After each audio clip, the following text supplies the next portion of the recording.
Hello, everybody. I think we're just a little bit short of quorum, just by a couple people, so I think we'll wait to start the meeting for a couple minutes, just until some more folks show up, so we don't have to sit here around. So,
Atagarla,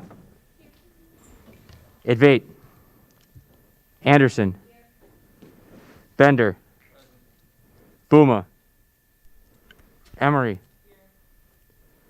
Fahim, Goff, Gonzalez, Hanyang, Hayes, Hurley, Klapatowskis, Lau, Lewis, Lona, Ludwig, Mass, Pfeiffer, Rinchie,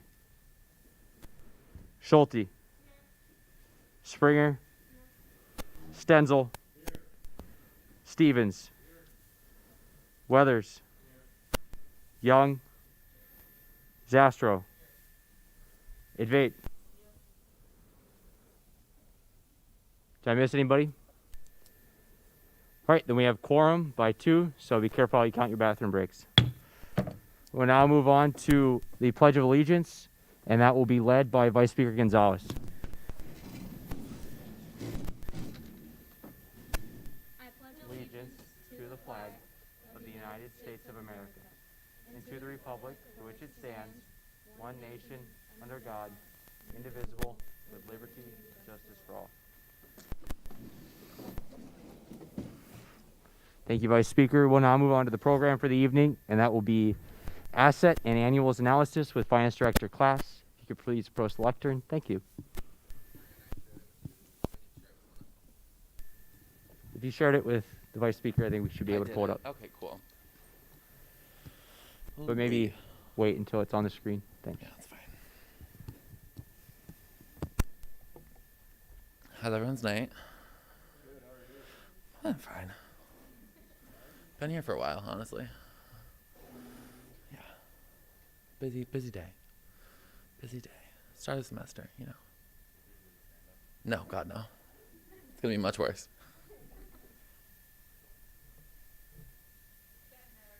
Yeah.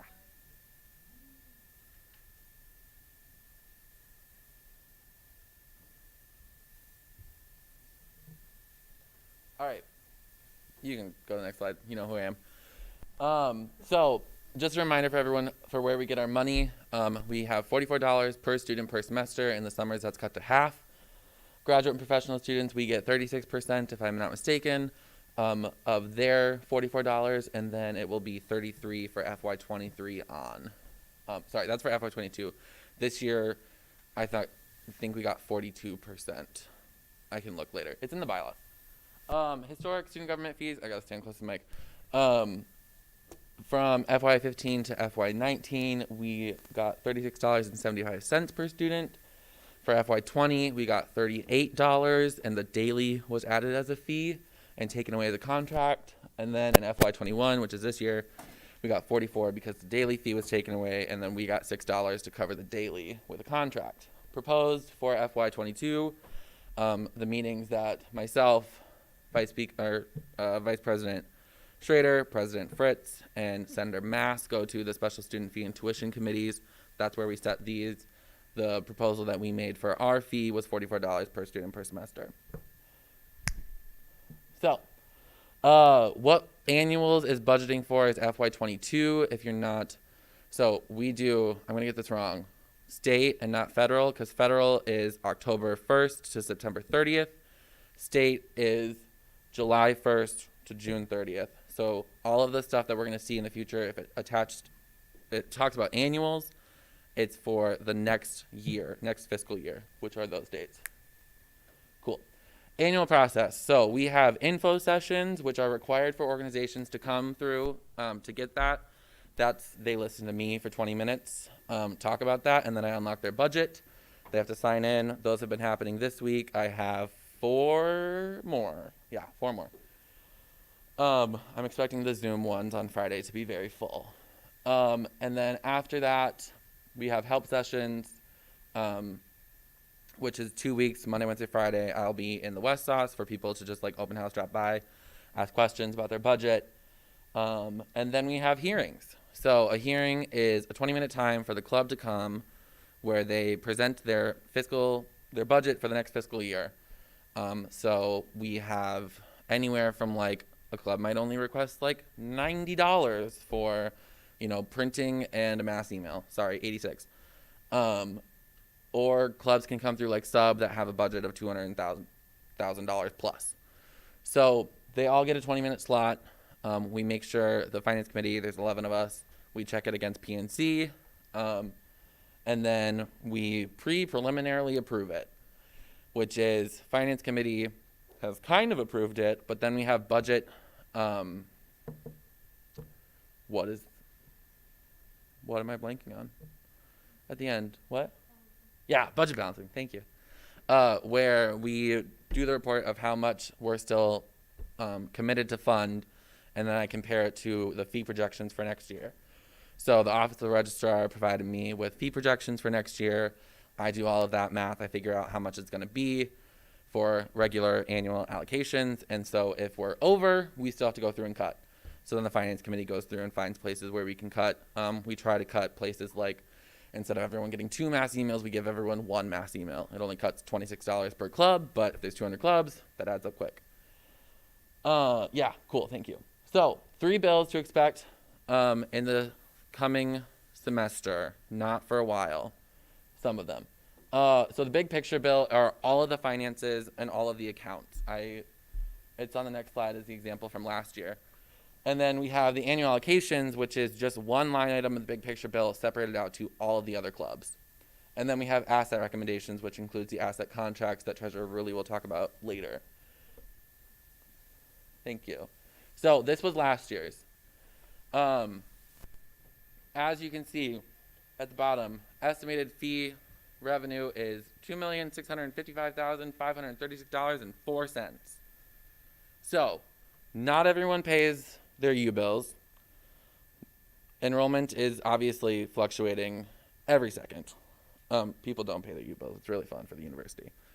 So we budget that all out. Student org debt reserve. So all those debt contracts that we've been doing pay out from special projects and then pay in to that debt reserve account. Sorry, I'm mistaken. They pay out of the debt reserve account and pay back into the debt reserve account. So we should never have to put money into the debt reserve account. It should be self-sustaining because like people should pay their debt contracts.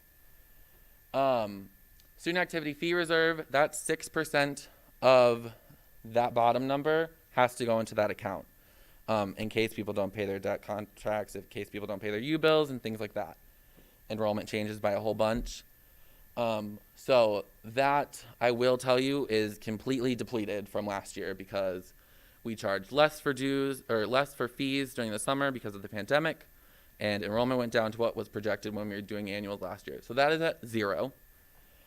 Legislative relations, 10 cents per student per semester, 5 cents in the summer. That's required by the Board of Regents. That is what Cassie Bond is in charge of. It's a big number in the balance. We're working on that. We're talking about it. Regular allocations account. That's where all the club's money comes from. So last year, that's all of the money that we did in allocations. I will say this year it's going to look a lot less. And projections, it's like 7 to 8% down from last year. And also I'm moving part of that budget into the contracts account, which I'll talk about in a bit. Senate discretionary is $30,000. That's what you're in charge of. The bylaws say it have to be between 20 to 40,000 and no more than, like, no less than 10 or something. So we do 30,000 at the start and we can pull in 30 later. It cannot be more than 60,000 in a year. Recurring and other obligations account. It's a large number, but we have, and I'll talk about it more later, but we have a lot of contracts that do a lot of things. Executive and niche account.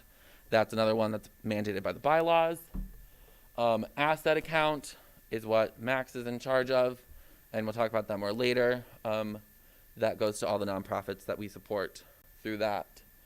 Events account and special projects, those are monies that come back from clubs that either incorrectly spend their money or don't spend their money. As we all know, the account is at a very large amount because clubs couldn't spend, anything from March on. I'm expecting we'll get a lot back next year, but we don't know that beforehand. That happens during August when COA does audits of everyone's accounts. Why the events account sits at 50 is because half of the money that goes to special projects each year is supposed to be split between events account and special projects, but events account in the bylaws has a cap of 50,000. So that should just sit at 50,000 every year. Next slide. Thank you much. So the recurring and other obligations account includes all of these things. So committee on lectures, it's up for first read tonight. Proposed is $150,000 per fiscal year for 3 years. It was previously $165,000. I will talk about that more later when it comes up. Music fees in the bylaws, 11.7.6.3 says that we will split the music fees with the university so they can use it. Clubs can use it, things like that. You can read it more. We have a contract that was, not a contract, an agreement that was signed a long time ago, and some documentation about that, but it's in the bylaws. Student loan education office, this is the last year we were providing funding for them. It was on like a decreasing amount for us, an increasing amount for them. The director of Division of Student Affairs, is who's taking over that. Multicultural Liaisons Office, they do the pop-up shops for like tuxes, dress pants, all that stuff during career fairs. Student Union Board, it's $100,000 guaranteed for like national events. So they had a couple Zoom like virtual ones last semester, but like typically their spring large concert is covered through that contract. And then they do have, if you look in the contract, an additional $25,000 they can pull from special projects. They just have to come to Finance Committee. The TAO app is with Student Counseling Services. That was new last year for $24,750 a year. Iowa State Daily was also new last year for $340,000 a year. They have a few performance metrics in there. They're guaranteed $310,000. They have to come to Senate to present, which they did last week. So they get that $10,000 performance metric. They have to have a news request button on their website, which they do, so they get that $10,000 performance metric. And they also have to provide an annual report to student government, which I sent out last semester. So they're getting $340,000 next year. Student legal services, this is proposed. It's up for first read tonight. It's a very large contract. This was the one that I said was moving from annual allocations to contracts. The only things in that contract are 3 people's salaries, 3 people's benefits, and their rent in the MU. We'll have a lot more discussion about that, I expect, next week when that's up for debate. But giving you a heads up for how much that is, we fully fund student legal services. Not a dime comes from anyone else. So that's student government. Next slide. Annual allocations bill. So that's the bill that separates out the regular allocations account line item, the $1.5 million that was up there.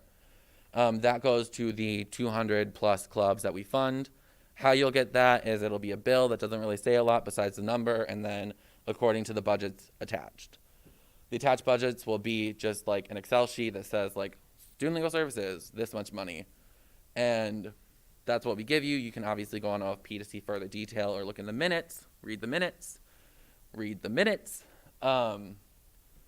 Then during Senate, we have the ability to pull each club so we can talk about each club individually. There's bylaws in Chapter 4 if you would like to read about those. I did today. We'll talk about those more later because there's a process with it. You can pull it. You can't amend it as Senate, being you. Finance Committee does that. So you would give recommendations. You recommit it back to the committee. The committee goes, makes the recommendations. We bring it back to you. You can do that one more time. If you don't pass it after that, then you guys can talk about line items. And if you don't fail it, you zero fund it. Read a lot of stuff about that today. It was very fun. But you'll get more information about that later because that'll be in like 2 months. Next slide. Thank you. Asset recommendations. So this is the bill that will do all the contracts, and I'm going to give it up to Max.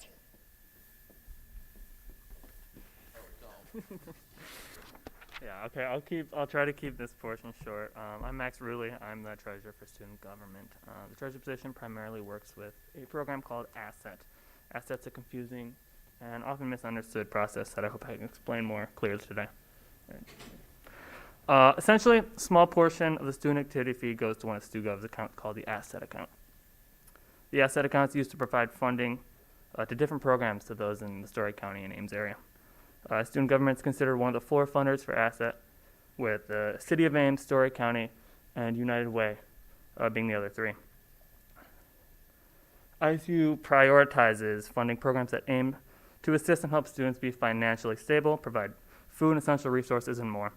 One of those is called, one of those that provides financial assistance to student parents is called University Community Childcare. University Community Childcare and ACPC are 2 agencies or nonprofits that provide childcare services to mostly students on campus, mostly grad students. Other nonprofits such as Access provide support for victims of sexual and domestic abuse, and ISU provides monetary assistance for that as well, and the list goes on.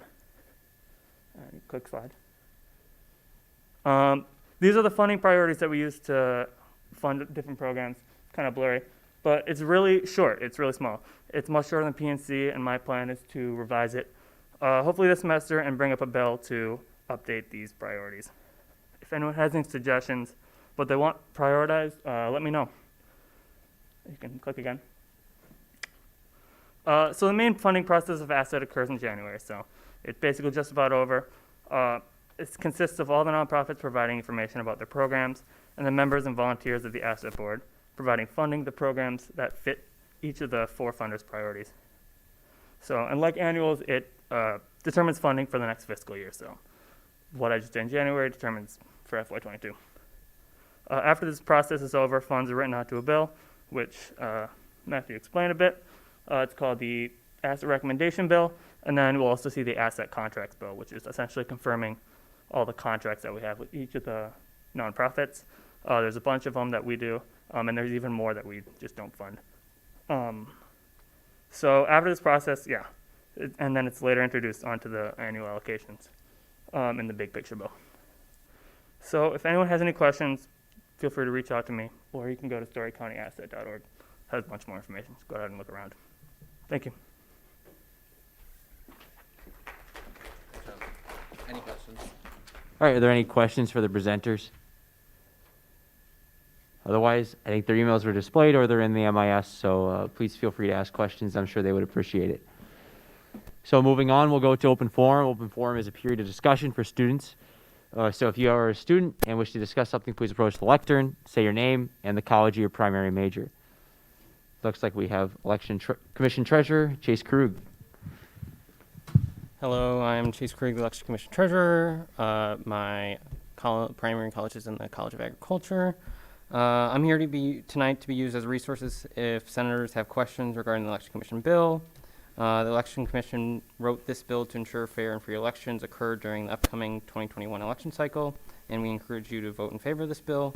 Further announcements, individuals wanting to run as an executive slate must submit their executive slate statement of intent form by Sunday, February 7th to Election Commissioner Rizvik. Thank you. Are there any questions for the Election Commission Treasurer? Otherwise, I'm sure during the bill period, the Treasurer will be available.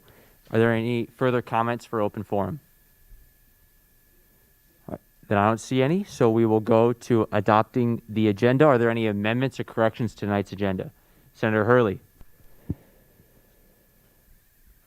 I'd like to remove my bill affirming support for the Chicago statement. It will be back soon. There's been a motion to table. Do you know for how long, or indefinitely would just be until you have?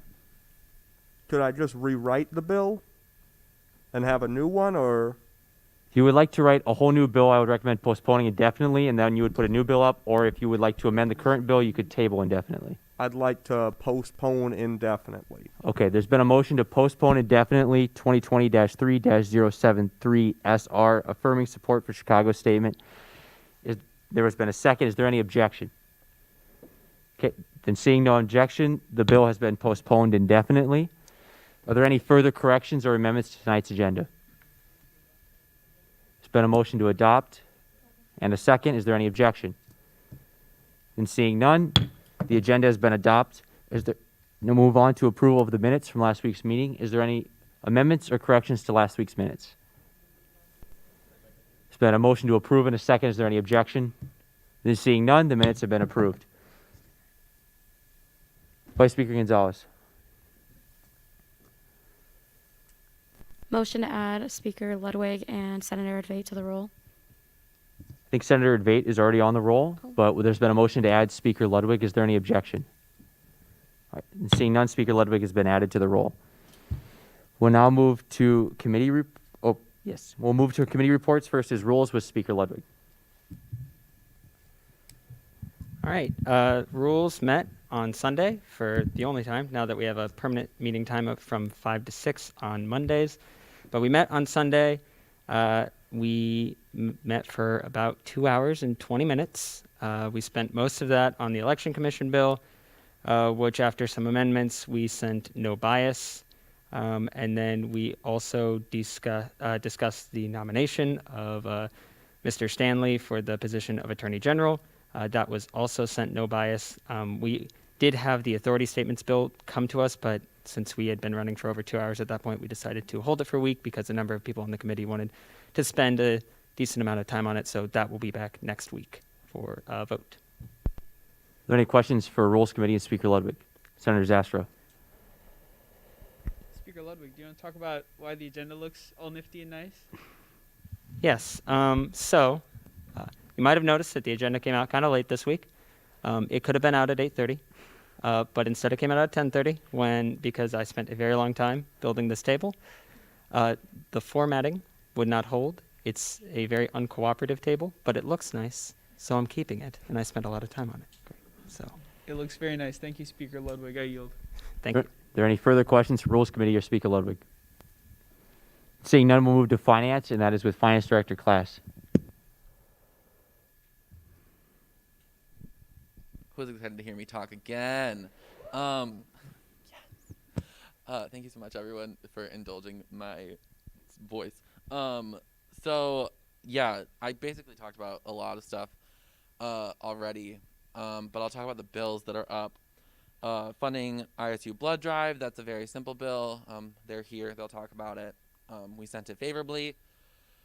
Funding Women's Week, we already saw, which we will be waiving second read on because that payment is due on Friday to the MU. So we're waiving that. It's a very simple bill. Anna will be here to talk about it. We sent that favorably as well. And then we have the two contracts that are up and funding solar-powered recycling compactors, which will be seen by Finance Committee next week. I've worked a lot on the lectures and student legal services contracts already. If you have questions before next week, please let me know. They're large contracts. We haven't seen a lot of high-valued things come through Senate this year. It's been pretty low monetary value. So this is large. If you have questions, please ask. That's what I'm here for. Thanks. Any questions for Finance Committee and Finance Director Class? Okay, then seeing none, we'll move on to PR, and I think that is with Senior Director Olson. Hi, everyone.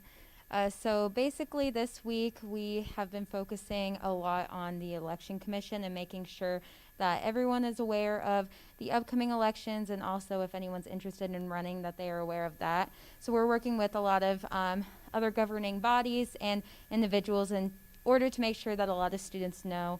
I'm trying to reach out to multicultural groups, IRHA, and so on. So we are excited to get going on that within the next few weeks and get posts up about that.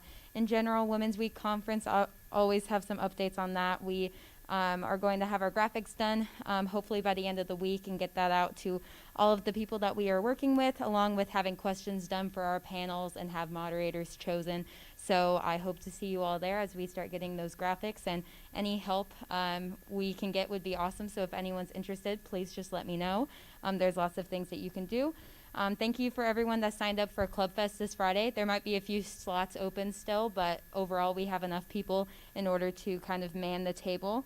And then also, Eliana always wants to make sure I mention tabling, so make sure to sign up for that.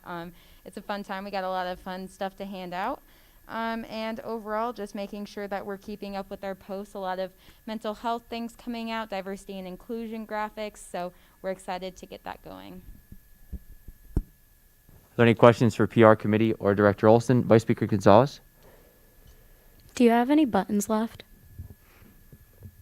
I will check with Eliana, but I think that they're all down in the student government office, like in the corner, if so. But she was handing them out at cabinet, and I think we still have enough left. But yeah, check the student government office. I'll let you know. Are there any further questions?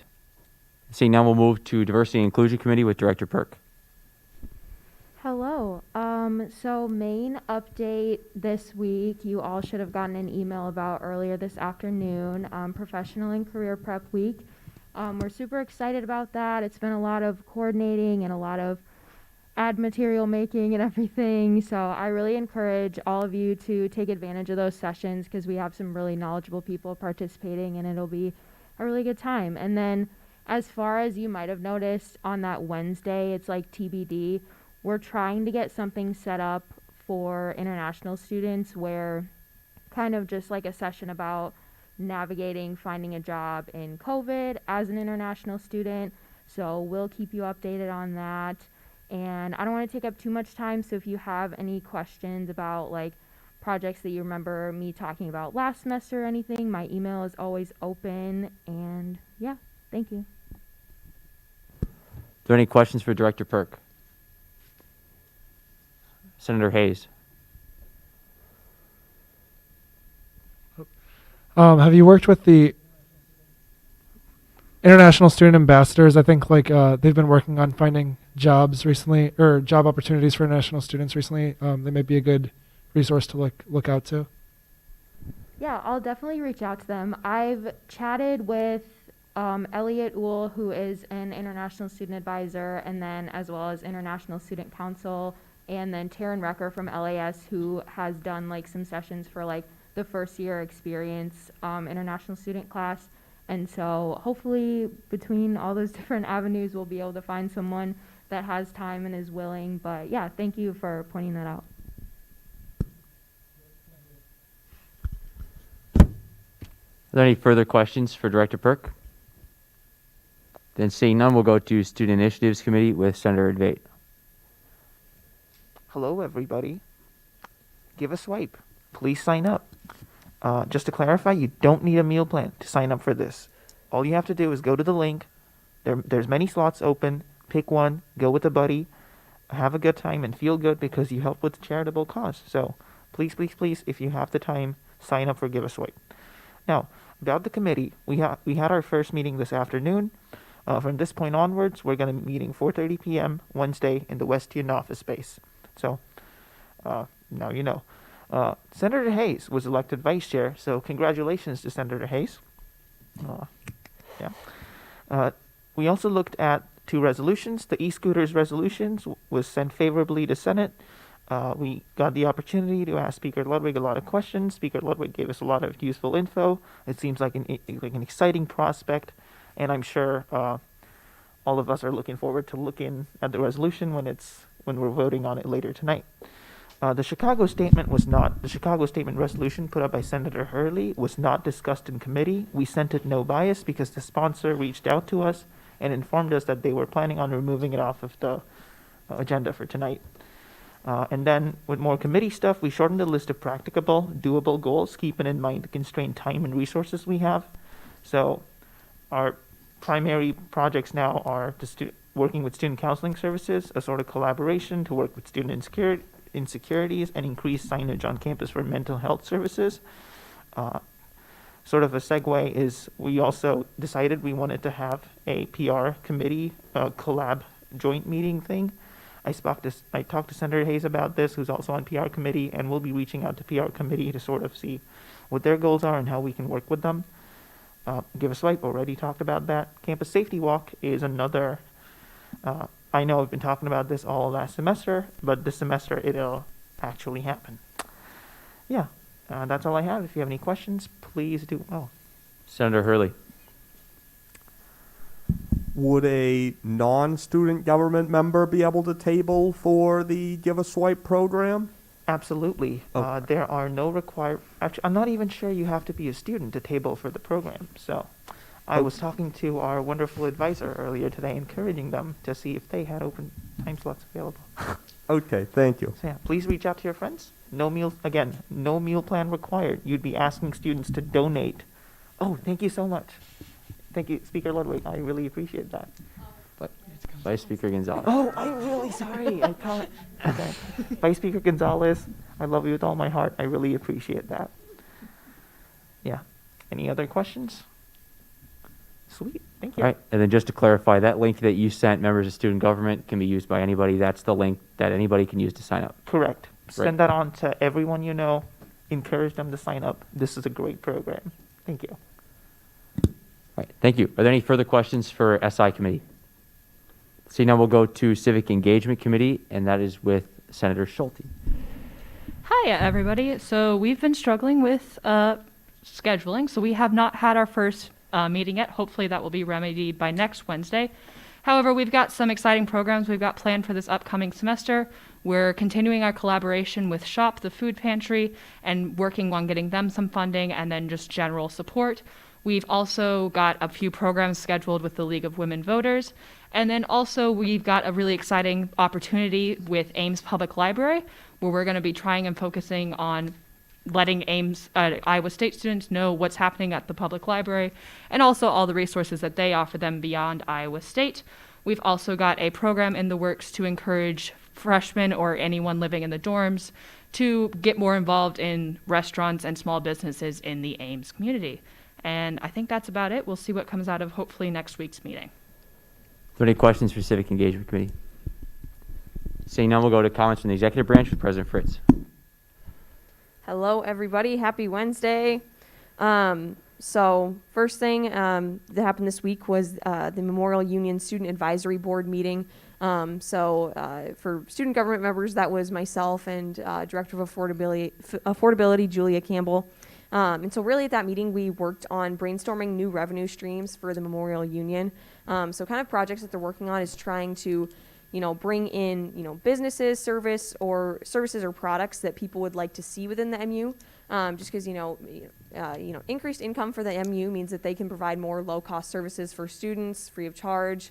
This is stuff like anything from a nail salon to a room that would allow for vendors to rotate their products coming through, a different restaurant in the MU. So really, if you have any ideas of things that you would like to see as a student, that other people would like to see and that would really be utilized, please let me know, because that's something that they're really trying to work on this year. We also, Vice President Schrader and I also had a meeting with Dr. Younger. So we just spoke about different projects going on within student government and various, current events happening on campus.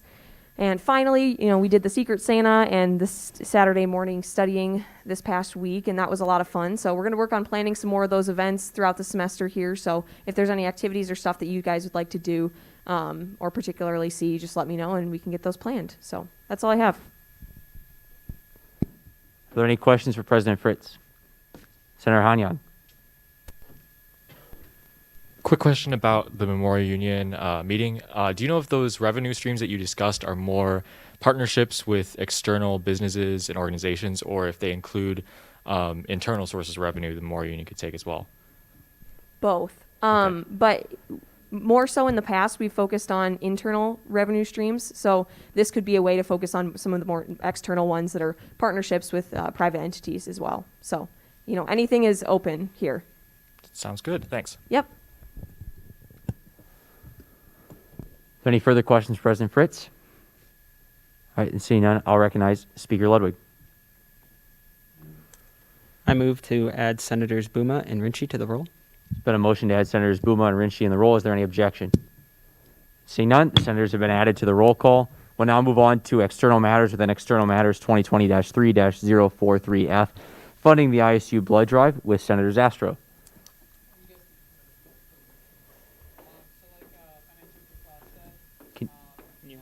I don't know if you're getting picked up. Yeah.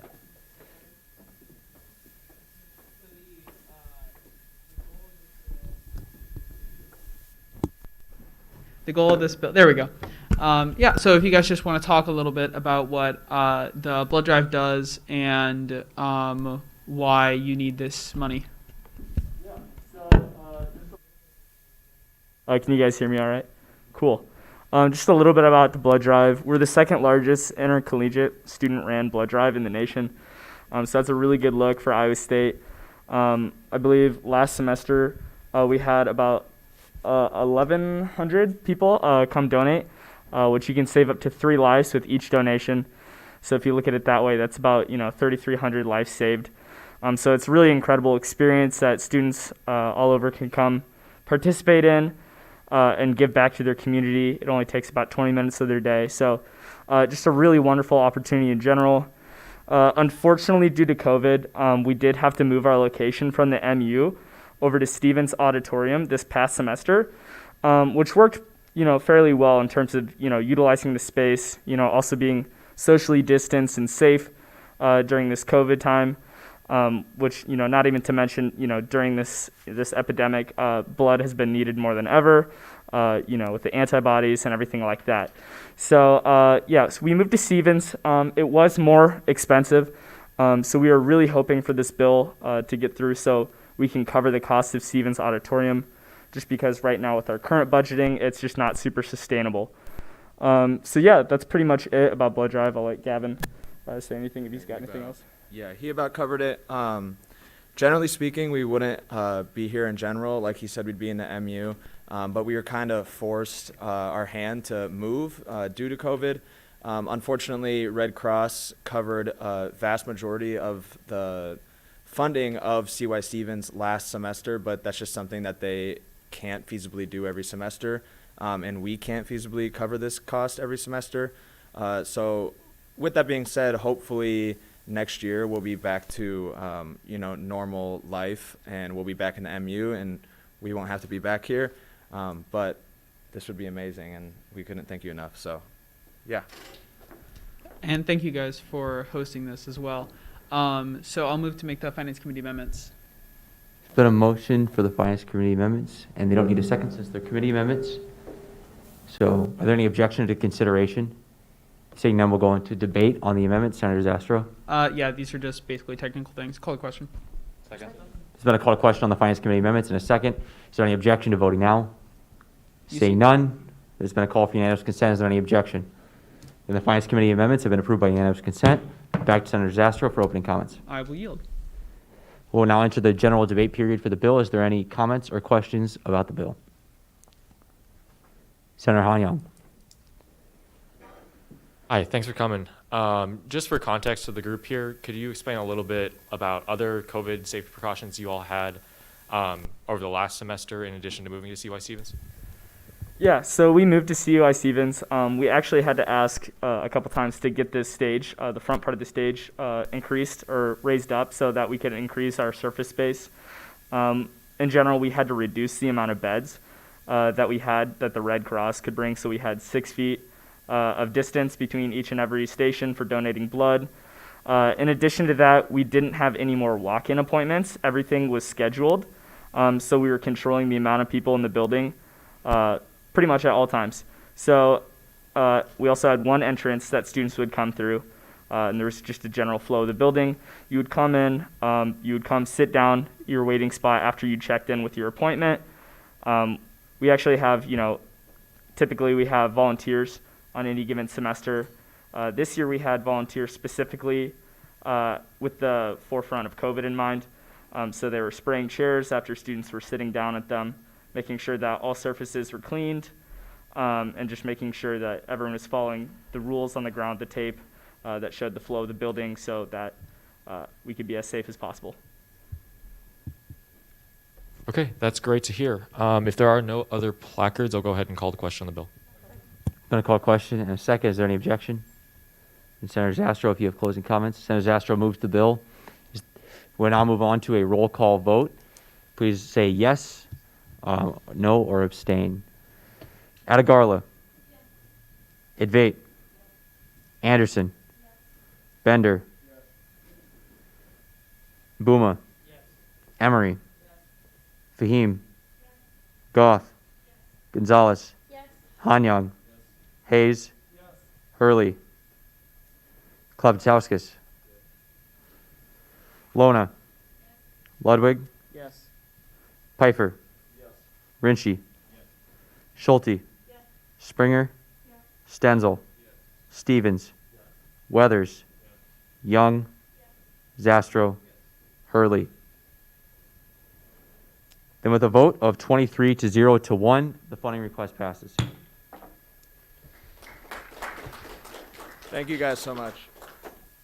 We will now move on to 2020-3-069SR, supporting e-scooters at Iowa State with Speaker Ludwig.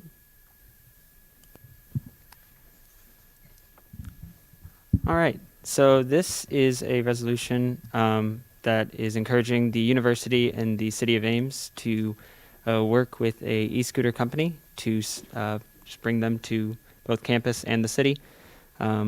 This project was started by Vice President Schrader, and he brought me on board, and we worked to write this resolution together. I think that e-scooters would be a fantastic addition to campus. They would be another useful form of transportation that I think would benefit a lot of students, especially students who maybe have to travel while on campus, but they would also benefit the larger Ames community. And so I think this is a good thing to recommend to the university and the city, and I'd be happy to take any questions, and I look forward to debate. I yield. Senator Idvate.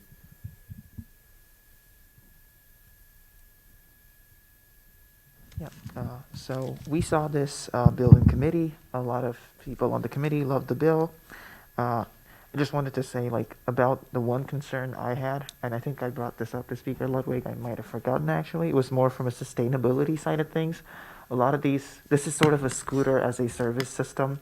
So scooters are effectively treated like Microsoft Offices right now, and many of these scooters in the past have suffered from issues with very short service spans and them going out of service quickly, and the company replaces them, but there's a lot of e-waste that's generated, and these are just going off. I believe Speaker Ludwig said something about how the city's going to look into this. I don't remember, but do you want to talk about that, actually? Yeah, so some scooters can have a shorter lifespan. It's my understanding that generally it's the wheels that probably have the most wear and tear over time. It's also my understanding that the companies can reuse parts of these scooters and kind of go through. So I don't think the wear and tear I don't think that the cost would be worse than any other form of transportation, I guess I would say. But there are ways that the companies work to, make these scooters sustainable, and obviously they're electric powered, so they can benefit from any greener forms of electricity, such as solar and other Vice President Schrader has some thoughts that he'd like to share. Sure. Okay, I'll speak just because I was involved in the process. The average, I think both companies that we have had calls with spoke to a lifespan of around 3 years, which is significantly longer than what they were just a couple of years ago. The companies have every incentive to make their scooters last longer. So I think that even today, we're going to be looking at scooters that will last longer. I mean, the longer they're around, the more that they will be sustainable. And both companies have launched new initiatives for more durable scooters. So thanks. Yeah, thank you. I'm sure I read about this a couple months ago, and I'm sure as technology gets better, this will be even less of a problem. Thank you. Senator Hanyan. So one of the concerns we talked about in student initiatives was a recurring one when we've had this similar discussion in the past, accountability of students. So we know college students on a college campus may make good decisions, may make bad decisions. One of the bad decisions they could make is dropping their scooter off somewhere where it shouldn't be, and there's waste on campus, so like discarded scooters around. So question to Speaker Ludwig then is, could you explain those accountability measures that are a new, or Vice President Schrader, can you explain the accountability measures that are in place now to prevent those situations from happening? Yeah, so there's a couple different programs that are in effect now that weren't in effect a couple years ago. I think that the scooter companies over the past number of years have really realized that they need to do more to make sure that people are accountable with their devices. One is there's a requirement for a photo, basically proof that you returned the scooter to one of the places where it's supposed to be. They are also tracked, and there's geofencing, which helps make sure that people can't. If we wanted, for instance, to limit scooters just to the road and not on sidewalks, then the scooters wouldn't work on sidewalks, so we could avoid problems there. So there's a lot that the companies have gone to do to make sure that people are using it correctly. And if you don't, the company basically in your when you sign up for this, you allow them to basically fine you if you leave a scooter in front of a door or something like that and not in the parking spot or the place where it's supposed to be returned to. So they have enforcement mechanisms, and obviously the university or the city could look into their own, but I think the ones that the company provides have significantly improved the experience for cities and towns that utilize these resources. Thanks, that's all I have. Yield. Senator Zastro. First, Speaker Ludwig, would you take it as a friendly to add and be it therefore after the last whereas clause? Yes, thank you. Is there any objection to that being a friendly amendment? Seeing none, be it therefore has been added to the end of this. Thank clause. you. So then my question's about the bill specifically. So the second to last whereas clause says that e-scooters come at no cost to the university. So could you just kind of explain how the finances of this work then? Yeah, so the companies would provide the scooters for the university, and some companies will provide infrastructure.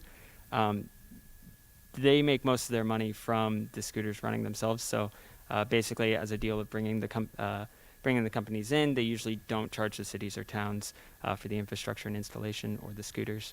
They'll provide those at their cost. So it's very minimal cost to the university at all, or the city.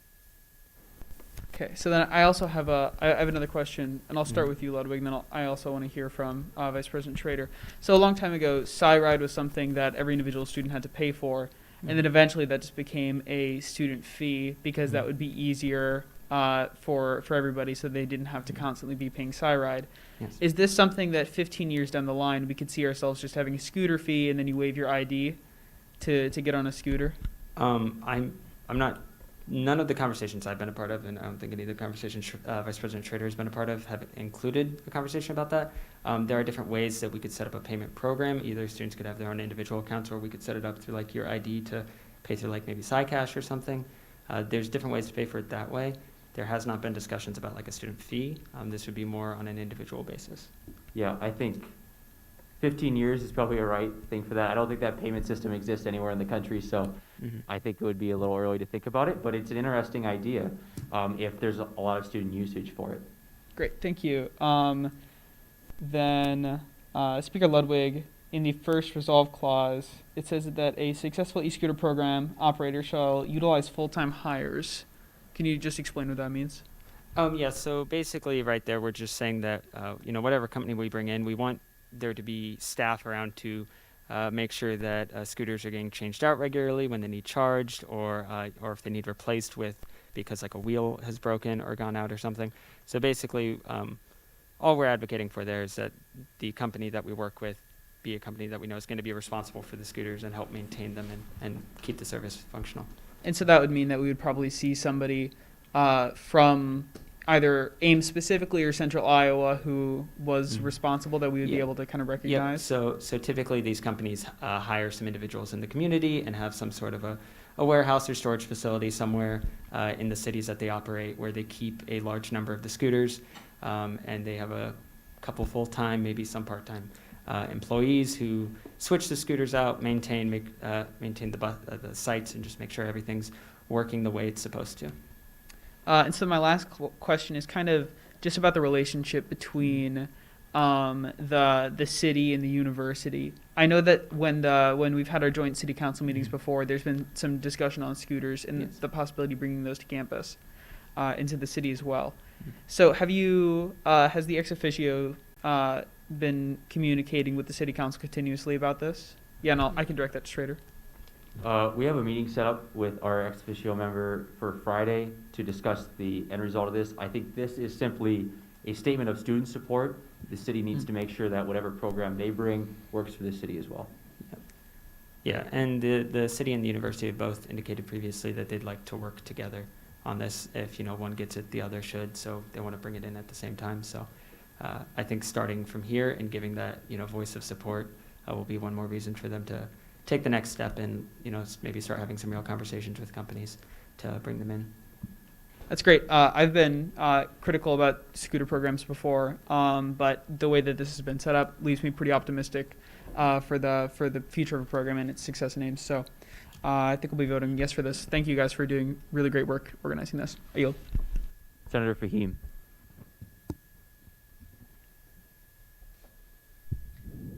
Okay, first I just wanted to express support for the bill. I think it's great having more sustainable options for transportation.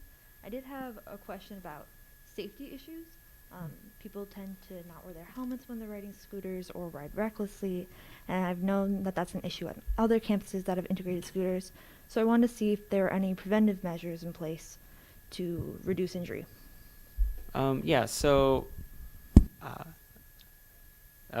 I guess the companies provide free helmets, or at least some companies do provide free helmets. Depends on, I think Bird provides free helmets, and Spin. Okay, never mind. Both the companies we talked to provide free helmets. As for other safety precautions, like I talked about earlier, there can be geofencing. So we could decide to keep the scooters off sidewalks, for instance, which would help reduce congestion on the sidewalks and the risk of, maybe a scooter running into somebody. Maybe we could set up some designated scooter lanes. I know that the university has talked about bike lanes before, and those could be, pretty much the same thing. Could group them in together. So there's a number of steps that we could take between geofencing, and then there's also, enforcement mechanisms to make sure that people who are using the scooters are not using them recklessly. You can, I believe, individuals can be reported, and there's just a number of different mechanisms that they've created in recent years to make sure that those reckless behaviors are not allowed and they are discouraged. And I think there's been a lot of improvement lately, so I'm pretty happy with where the companies are now.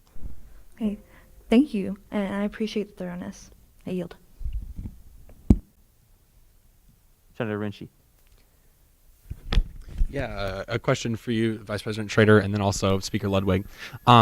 Representing students of varying levels of ability, are there any provisions that have been brought forward to help students find scooters more accessible? Because it would be, if someone is not able to, maybe someone's wheelchair bound or something like that, is there anything to help make these accessible to them as well? I guess the short answer is no. I think the scooters are a product, if you can ride them. I think part of your question is, are these going to be a burden to wheelchair users around campus? I know in some cities, they've had problems with just parking anywhere, and that clutters the sidewalks. And then that can be a burden to, not only is this, it's just there, but it can be a negative. And I think that's why,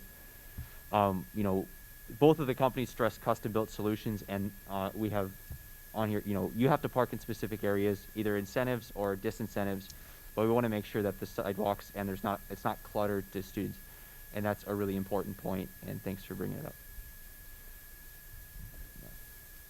Yeah, I'd touch on basically most of the same points. I think that there's a lot of things to make sure that sidewalks aren't cluttered, and that, from that angle of accessibility, the company is very aware. As of right now, I'm not aware of them providing any alternative scooters. There's usually just one model. But these scooter companies, I think, as they become more prolific, might end up providing more of those services. But right now, that's not one that I've seen with any of the companies that we've looked at. Yeah, and part of the concern is rooted in that if this becomes something that's a student fee, and if everyone ends up paying that student fee like for SciRide, I don't know if it would quite. This isn't an accusation to anyone. It's just kind of an open discussion. But I don't know if it's quite fair if you have a student who's not able to access the scooters and use them on campus, and they're still paying a fee for it, because that's not a service which is actually truly provided to them. So maybe we look at, in the long term, when we're doing more details, to maybe make that fee optional in some ways. So yeah, thank you. Yield. Senator Schulte. Oh, sorry, I didn't see your flag go down. Senator Weathers. Yeah, I was also skeptical about scooters, but I think you've resolved a lot of my concerns around them, and I just want to say I love scooters. They're a lot of fun. I guess just a couple of questions. Senator Zastro kind of touched on the finances a little bit, but you describe a revenue stream. What does that look like exactly? Yeah, so the company's revenue stream primarily comes from, obviously, the fee that you would pay for renting the scooter. So I know that Spin also has signboards. They provide infrastructure to the campus, and so there would be digital signboards that they could link up at bus stops, which would actually be a really great addition for SciRide bus stops, because the signs actually will tell you when the next bus is coming, and then keep you updated on the scooters. And then they also run ads on those signboards, and so some of the Spin gets revenue from the ads. Bird offers a split of rental revenue with the university, and Spin offers a split of ad revenue with the university or city, whatever their partners are. And so the university and city could potentially see some revenue come in from this, but so far as how the companies make money, it's primarily from renting the scooters. Okay, yeah, that answers my question. This is more of just a logistical thing, and I'm not sure if either of you know, but during the winter months, what would happen to these scooters, storage-wise, I guess? Yeah, so they actually have winter scooters that, don't they? I feel like we talked about this. So it's a mix of winterizing scooters or just taking them off the roads if it gets too cold. Yeah, that's part of the job that the full-time staff will have in the town or in the city. So they'll take care of that. But like you said, there'll be winterized scooters. But if things get too cold, then they will just probably be removed for however long the weather is bad. Okay, yeah, this sounds very well thought out. Thank you. Senator Goff. Hi, so we had these at Purdue University during my senior year, 2018, 2019, so that tells you how old I am. And it was really fun. It was like the best time ever. We would bird to bars and things like that, so it was a great logistically. But unfortunately, they were pulled out of Purdue University because the city put in ordinances that cost the company too much money. Looking back here, they ended up putting in a $15,000 a year ordinance for that company. Was that something that you guys have talked about with the city about putting those ordinances in place, or just about the fees that may be associated with the city? Yeah, so this is part of what Vice President Schrader was mentioning earlier. We're going to start having more conversations with the city about what kind of regulations that they want to set up after we've voted on this resolution. Right now, I mean, that's up to the city to decide, and I know the city wants to work with the university so that there's sort of a streamlined policy across the board. Obviously, we don't want to scare these companies out of town. We want to have this service, but this bill is primarily about advocating for the service to come in. As we move forward, working with the city, I'm sure that's something that we'll definitely have conversations about. Yeah, and just to add, this is really, would students like the scooter program? and then working with the city. Maybe they decide the liability is too high and they decide not to go for it. That's up to them. That's their decision. But the first step is, would people even use it, or would students enjoy it? So I think that's what we're settling today, and then it's up to the city and other partners. We have a stake in that as well. But what is the liability? What is the infrastructure? Do we have all of these extra questions? But step one, would people like it here? Okay, great. Thank you. As a previous birder, I would recommend. Senator Hayes. So when it comes to implementing the geofencing, what sort of technology is used to ensure that the scooters can only run in certain areas? Yeah, so I'm not, I guess, intimately aware of the technology that they use, but from what I know, that other universities that have used geofencing have, and the other towns as well that have used it, have been generally happy. It's precise enough that you can, like I said earlier, cut off sidewalks. It'll make sure that they don't run on the sidewalks. You can walk with the scooter on the sidewalk, so it's not like locked or anything, or braked. But it's precise enough to do that kind of work, and that's something that they will work with us on. The company will work with the city and the university on an individual basis. They'll probably have reps work with them here or over the internet to make sure that that gets done well. These companies are really responsive to their partner cities, so I would expect that things would run fairly smoothly. So if there's like a problem on a certain street, we can reach out, get that fixed, and then keep moving. So does that answer your question? Yeah, thank you. And I just had another thing to ask Senator Hanyang. I know that during SI committee we talked about other accessibility options that are already available for students who may not be able to access these scooters in particular. Do you have any comments on that? Considering scooter models or accessibility options?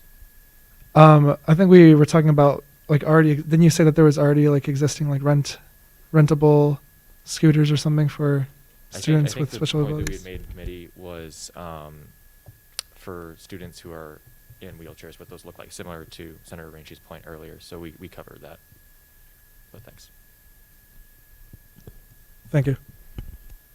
Senator Advait. Just going to start off by encouraging everyone to attend the committee meetings, because a lot of the questions that were asked on the floor tonight were actually something we went through in committee. It helps Senate move faster. That's the function of sending a bill to committee. And also, if you want to have any changes made, committee updates, committee amendments, that sort of stuff. It's really easy to have it done in committee and then have it come to Senate directly that way. Now, well, we're having a fun little discussion, I guess. Just some information I wanted to add. Senator Hayes, as for the geofencing that generally uses the global positioning system, the GPS system, it's generally accurate up to 3 meters on a clear day, and I don't think it's actually affected by clouds even. So unless, and the scooters won't be ridden indoors, so I'm guessing that's how they do it. They're probably going to have an LTE modem in there so we can talk to their servers and all that sort of stuff. I don't remember who brought up the safety point, but I'm actually fairly interested in these scooters. The Bird scooters, I believe their max speed is something like 15.5 miles an hour. And Speaker Ludwig did note that the company has the ability to restrict the top speed depending on where the scooter is. Or even if we're having a lot of untoward incidents with students being irresponsible, they could just, I'm pretty sure, limit it down. What else? Oh, yes, costs. Accessibility, this is another thing we came up with in committee. The Bird scooter costs something like 58 cents per mile to run, which really isn't that bad. For context, though, assuming you already have a car, that would cost you a little under half of that. So this is very much a last mile connectivity solution. It's not going to work really long term. What else? Oh, yes, Senator Goff, I heard you say bars and birding in the same sentence, and I was really interested in knowing how irresponsible college student behavior related to visiting bars mixes with scooter use. That's a good question. Not very well. So if you want the real honest answer, not very well. Many wrecks, but when they're not used for driving after, or I guess getting somewhere after you've been drinking, they are very effective. Was that like prevalent? Was it more of a one-off incident happening? What would you say? I was All the time. Okay. Interesting. Well, I'm sure Iowa Staters can be more responsible than Purdue students. No knock on your college. So yeah. Well, I'm gonna yield. I see more placards up. So. Senator Stenzel. Hello. I don't want to.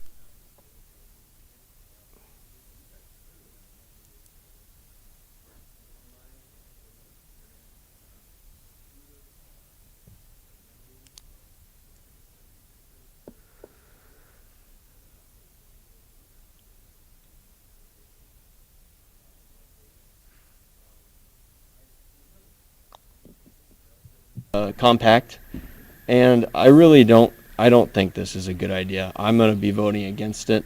That's my opinion, and I just think that it sounds great in theory, but I don't like them.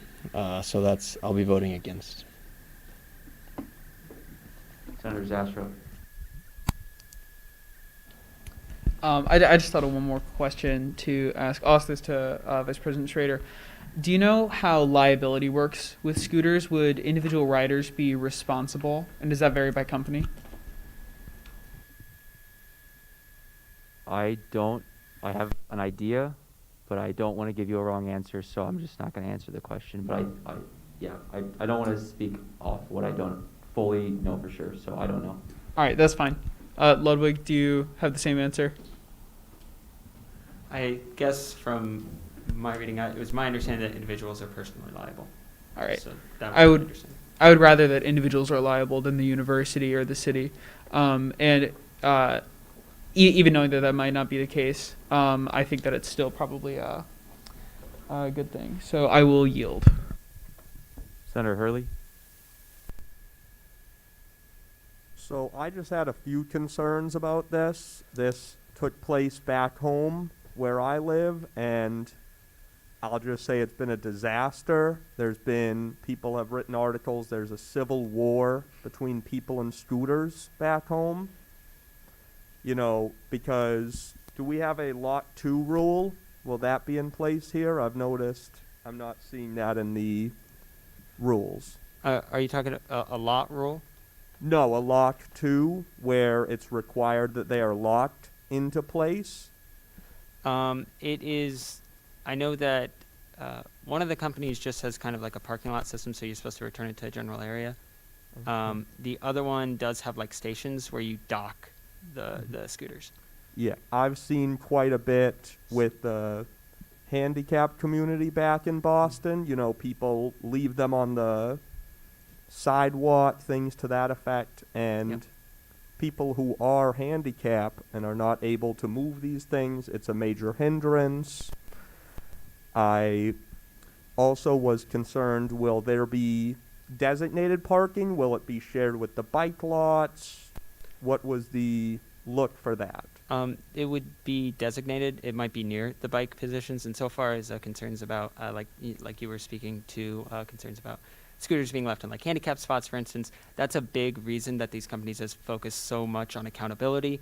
Mhm. If you leave scooters in the wrong spot and don't document that you had it in the right spot, you can face fines, and that's obviously goes to the individual. Mhm. So they've worked really hard to improve their accountability systems on these things, and I know that's improved a lot in recent years. Those were bigger problems a number of years ago. I guess I don't know exactly what company specifically is from your hometown, but I know that the companies that we're working with are keenly aware of that issue.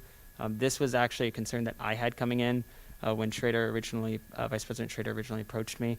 But the information that the companies provided to me and that I was able to find myself really assuaged a lot of my concerns regarding that. Obviously, there's nothing that's going to stop, people who just don't want to pay attention to the rules, but there are a lot more enforcement mechanisms than there used to be, and I think the systems are a lot better than they used to be. So I think there's a lot of improvements, and these companies are constantly innovating. So I think the companies are in a good spot, and I think it's just going to get better from here. So. Okay. I will just say I'm planning on voting no, because even up to the last few months I've seen Lime bikes, e-scooters in our local waterways back home. It's a major issue, and that's a big concern. I don't want Lake Laverne trashed. I yield my time. It's been a call to question. Second, is there any objection to voting now on the bill? Seeing none, I'll go to Speaker Ludwig for a closing statement. Yeah, so just to, I guess, answer a question that was launched earlier about responsibility for the e-scooters at night near bars. Universities and cities have been able to set curfews for certain areas or the whole town, so the scooters only work after certain hours. So the University of Oklahoma, for instance, Oklahoma State, set a 9 p.m. curfew for the scooters so they don't work after that point. So that was something that they did to help with issues that they had in, the bar areas. Addressing concerns of accountability, I completely understand the concerns that have been raised. These are concerns that, like I said before, that I had. It was one reason that I was actually opposed to scooters for a while until I started working with Vice President Schrader on this. I think the system has improved significantly. I think there's a lot of accountability systems. There's a lot of ways that these companies work day after day to solve these problems and improve those systems. I'm not saying it's perfect, but I am saying it's significantly better, and I don't think it's what it was, 2, 3, or 4 years ago when it was a much larger problem. These companies want to be partners with the city and the university. They don't want to have a bad reputation. They want, happy customers. So they're going to work with us to create solutions, whether it be geofencing, speed limits, more accountability. I've been really impressed with the conversations that I've had and the research that I've seen about these companies. I think they will make a fantastic addition to the Iowa State community and the Ames community. That last mile transportation, the connection between bus stops. Some companies integrate really well with SciRide, which I think would be a fantastic way to not only provide the service, but improve SciRide service in the community as well.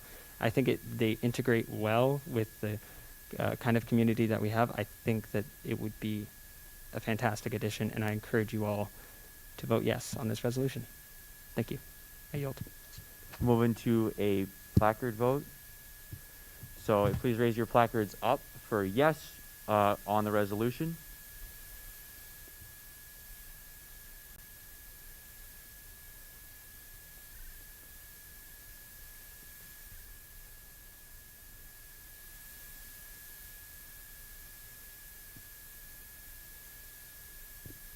And up for no.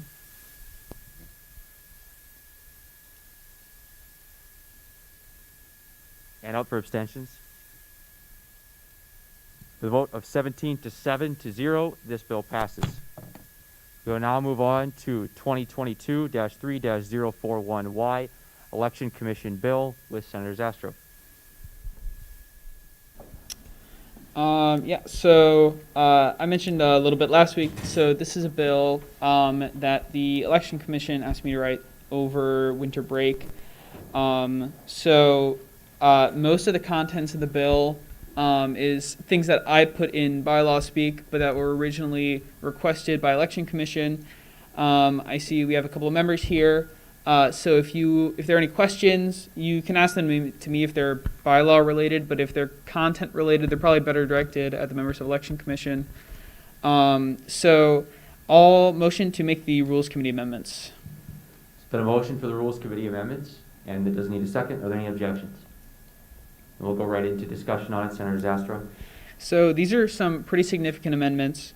All of the whereas clauses are struck, and there's a new whereas clause that reads, there are a number of improvements that can be made to the election bylaws, be therefore. Just to go over these, since these do matter a little bit, deleting the word first in the first enacted clause is just a correction. Then we changed a little bit about how the speaking privileges to Election Commission would work, just to line it up with the same language for the finance director speaking privileges. There was a constitutional concern about referring legislation to the Election Commission, so we changed that and just said that they need to be notified whenever there is relevant legislation to them. The amendments to the election code we're just changing the bar of how many votes are needed to pass. So I will yield. Senator Hurley. Motion to add Senator Lewis to the timeline or To whatever. the roll. There's been a The motion roll. to add Senator Lewis to the roll. Is there any objection? Seeing none, Senator Lewis has been added. Is it okay? It's been a call to question on the Rules Committee amendments. Is there a second? Any objection?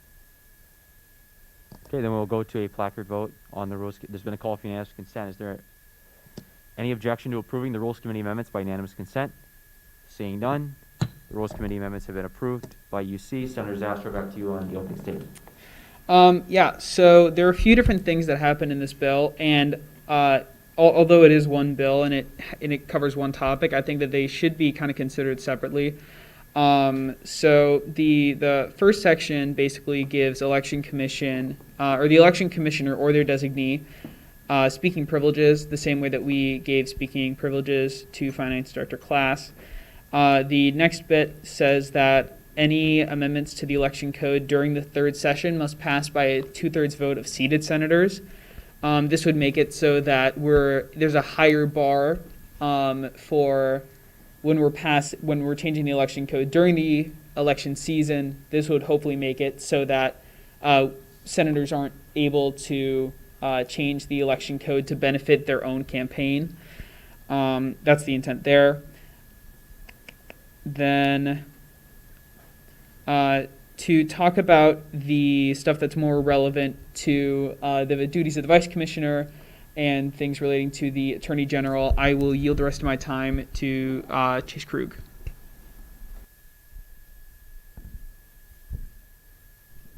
Hello. So the other section is Treasurer Krug, if you wouldn't mind, could you stand up so everybody can see it, especially people looking through a couple rows of people?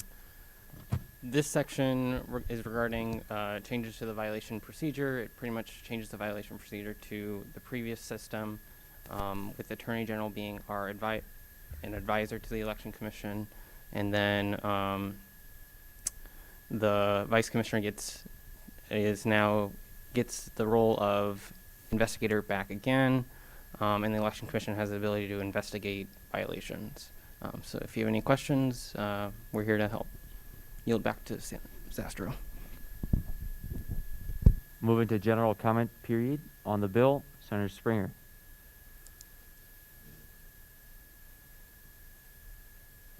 Yeah, so is this working? Can you guys hear me? Okay. So we talked about this a lot in our last rules meeting, and I really like the beginning of the bill where members of Election Commission come to our meetings and give us information on the bills. I think that's valuable, and I think it's the same reason we gave the Finance Director ability to speak. However, I don't like the part of the bill that Election Commission Treasurer Krug, I hope I got that title right, I'm sorry. I don't like that because in our original election code bill that rewrote everything, we came up with the position of Attorney General. And what this section does is basically make that role title only. It kind of undoes like the main purpose of the original election code rewrite. I don't want to speak for him, but Attorney General elect, I don't know the proper word for that either. Sandeep Stanley came to our rules meeting, and as a possible future Attorney General, he felt also that the Attorney General holding an advisory position would make the role unhelpful generally. Is that, yeah, okay. He's cool with how I worded that. So yeah, I like part of the bill, and I want to hear everyone's opinions before I motion anything, but that's how I feel about it. I yield. Senator Pfeiffer. I have some questions for you. First of all, so this is the same as the old system that we just rewrote last semester. or the one previous to the system we wrote last semester, right?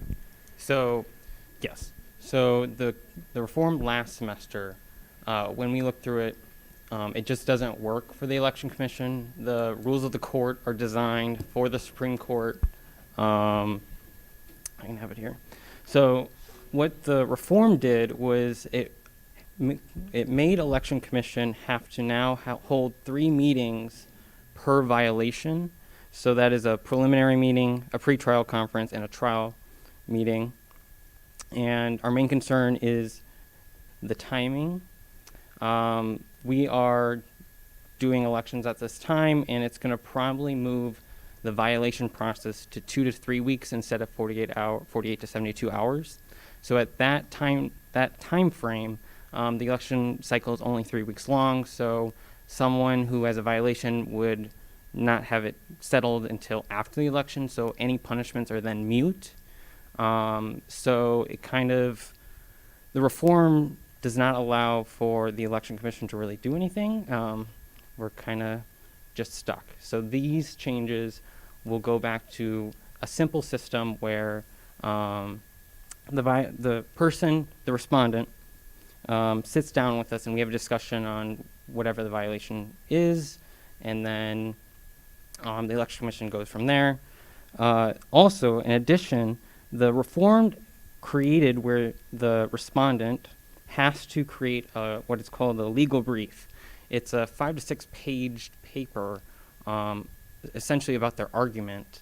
And for someone who's not in student government, doesn't know anything about legal bylaws and stuff like that, it's another barrier to having fair elections if you don't know how to do a legal brief. So does that answer your question in full? Yes. I was just concerned about what Senator Springer said, right? Yep. That you removed or I'd guess kind of took away some of the power of the Attorney General and gave it back to the the vice election commissioner. Is that what it was? Yes. So the vice Okay. commissioner originally had the ability to investigate violations, and what that sets up is that the election commission has all the information. Because I'm the treasurer, I will know if there's a financial violation, stuff like that. So if I have a violation that I have evidence of, I will then have to go to the Attorney General and explain my financial allegation of a violation, and then the Attorney General will have to come back and explain the information that I just gave them back to me, and I would vote on it. So what that causes is that I think we called it, let's see, it is convoluted transfer of information. So it just wastes time in the violation process. So that is why, and again, the vice commissioner had this role previously, and there were no concerns. We expressed as the election commissioner that the vice commissioner would be losing his position, essentially, because that was his main role. So I think the argument that the Attorney General is losing his main role is kind of redundant, essentially, because when we brought this up to Rules Committee, they told it was kind of on our end that we would have to figure out something for the vice commissioner to do, even though the Senate does the bylaws. So we are kind of stuck with the vice commissioner not really doing what he was supposed to do, essentially. So, yeah. Okay. Thank you. I'll yield for now. Senator Weathers. Yeah, first off, I want to move to add Senator Mass to the roll. Been a motion to add Senator Mass to the roll. Is there any objection? Seeing none, Senator has been added. Senator Mass is kind of the master on this. He kind of spearheaded the subcommittee, so I'll let him speak on it more. But a few points I just wanted to make is that I have to respectfully disagree with Mr. Krug.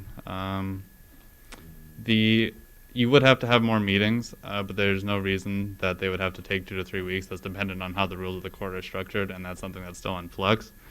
That's something Election Commission has a hand in. They can make it as short as possible. The reason for giving the Attorney General all the power that we did, and the reason I'm against this bill is because it removes all that power, is that that power removed bias from the election violation process. If we were to enact the changes proposed and go back to the old system, Election Commission would be both prosecuting and judging the same case, which for reasons we've gone over several times and for reasons that the Senate seemed to agree with, that would obviously be a problem in a court situation. The Attorney General does a lot of investigation on their own, so I don't know if it's fair to characterize it as a convoluted transfer of information. The Attorney General is making their own opinions, they're going to be making their own arguments. They add a valuable perspective. And at the last point there, the Vice Commissioner role would just need to be restructured. I don't think that's a good reason to take away the Attorney General position. I'll yield. Senator or Speaker Ludwig. All right. Before I get into this too much, I think that from the committee meeting that we had on Sunday and the conversation that we're having so far, I think that the second half of this bill, dealing strictly with the violation process, the powers of the Attorney General versus the Vice Commissioner, is the part that is probably the most controversial. And so I am going to move to divide the question. And I'm pulling out specifically, and I'm highlighting this on the page.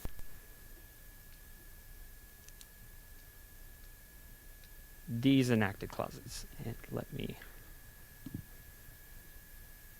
so the enacted clauses, starting with 12.5.3.5, insert 12.3.5, down to the enacted clause that inserts 13.2.11. These are all the clauses about what we're talking about. So I'm moving to divide this question out so we would vote on it separately from the other enacted clauses, which I think the other enacted clauses are functional. I think they work. I don't think they cause too many problems, and I think that they improve our system. So we will, was there a second to the motion? Yes. Okay.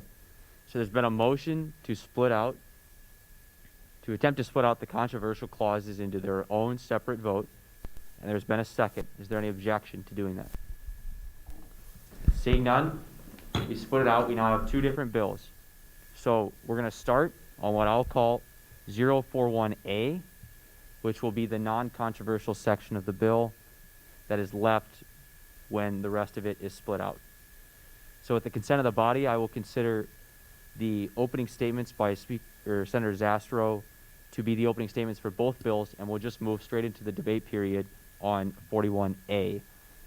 So with that, anyone who has their placard up will be speaking on the stuff that was left in the bill and was not split out. Speaker Ludwig.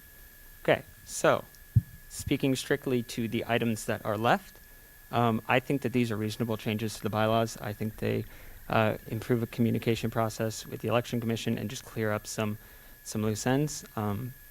So I don't have any problem with these. I encourage discussion if anyone does have any particular concerns, but I think these bylaws are fairly straightforward. I'll yield. Been a call to question, a second, and an objection. The call to question has been withdrawn. Senator Mass. First off, thank you for that motion, Speaker Ludwig. I would agree that this really seems to be a conglomeration of different issues combined into one bill, so I think this is the appropriate way to handle it. That being said, I understand that this is probably going to pass, but I'm going to give my little protest to the beginning portion of it.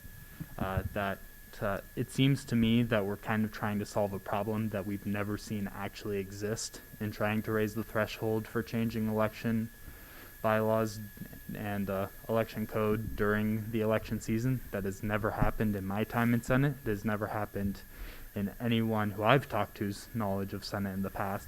And that's because, number one, we're all senators. I think if any of us were to propose something that even smelled a little fishy, I don't think this body would vote for it, much less the 2/3 already currently needed to modify the election code.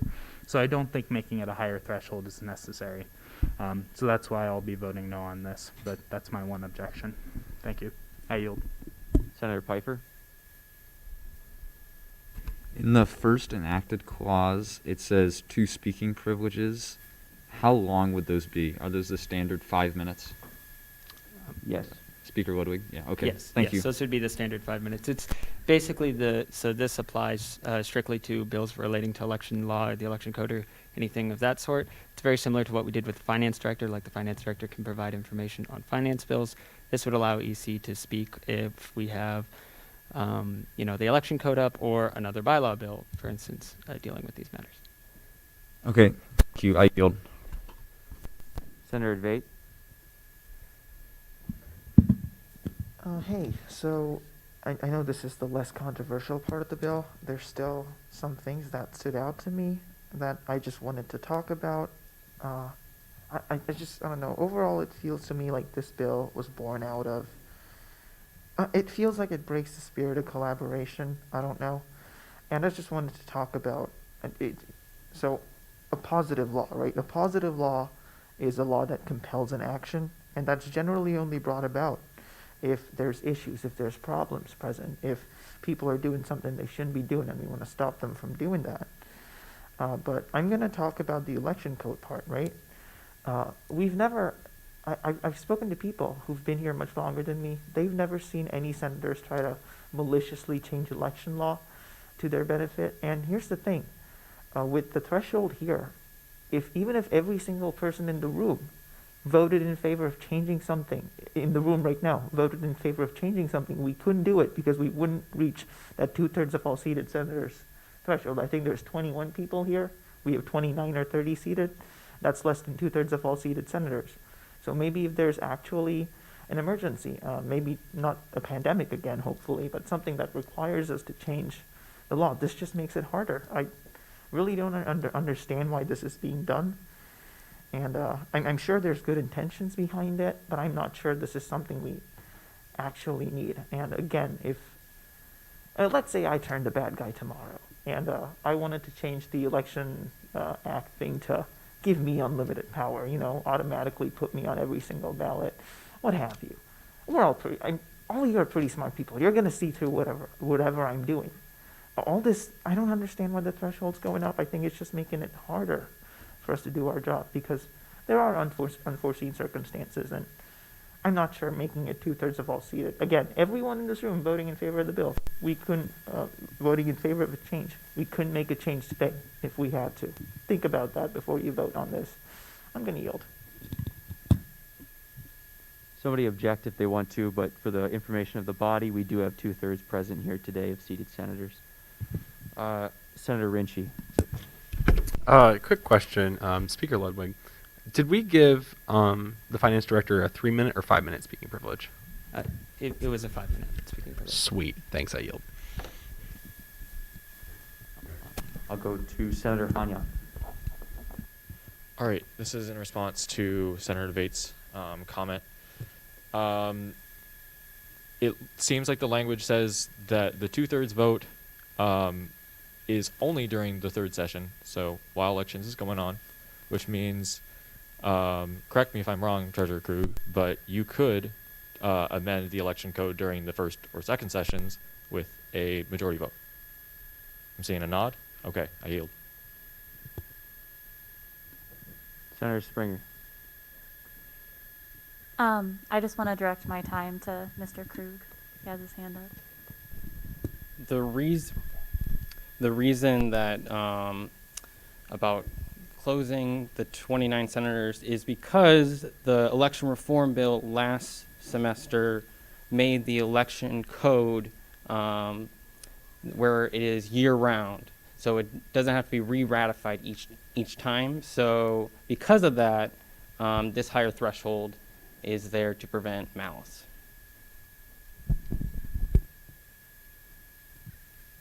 Still your time, Senator Springer. Senator Springer yields. We'll go to Speaker Ludwig. Yeah, so just, I guess, for a little bit of information, right now the threshold to amend the election code, just like in the first or second session, is a 2/3 vote of present. So in the third session, it would be 2/3 of seated. And so that's the raise. It wasn't majority to approve amendments in the second. It was 2/3. So I just wanted to provide that information. And also, I will move to remove Senator Stevens from the roll. Is there any objection to the removal of Senator Stevens from the roll? Seeing none, Senator has been removed. Speaker Ludwig yields. Oh, sorry, never mind. I thought that's what you said. That's my bad. Yeah, but so I'll agree that this has never happened, at least not that I'm aware of. And so I see it as, I guess, personally slightly unnecessary, but I think, this isn't a terrible change. It's maybe not the change that I would enact, but I think it adds, that little extra layer of security during that election season. And so I don't have as much of a problem with it. I don't think it'll prevent us from doing, necessary changes if we have to in the third session. But it does add, a little bit harder of a barrier for someone to do something malicious. So with that, I'll yield. Senator Bate. Senator Mass. I move the question. Senator Mass moves the question. Is there a second? Okay, there's been a call to question. Second, any objection to voting now on the bill? Seeing none, we will move. I'll give Senator Zastro a closing statement. This might be germane, but if you have a point to make, I would invite you guys to make motions. We had a lot of talk about different provisions here, and nobody made any motions. I would have, but I can't now that debate's closed. But regarding the bill, this might be germane as well. So if this bill passes, would people from Election Commission have the speaking privilege now or not until the bill's signed? It would wait until the bill is signed. Okay. Yep. All right. I think that this is good on balance. I yield. That we will do a roll call vote. Takes 2/3 of present senators to pass. So please vote yes, no, or abstain. Atagarla. Idvate. Anderson. Bender. Buma. Emery. Fahim. Goff. Gonzalez. Abstain. Hanyang. Hayes. Hurley. Klabtauskas.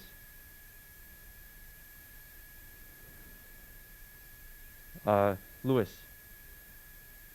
Lona. Ludwig. Yes. Mass.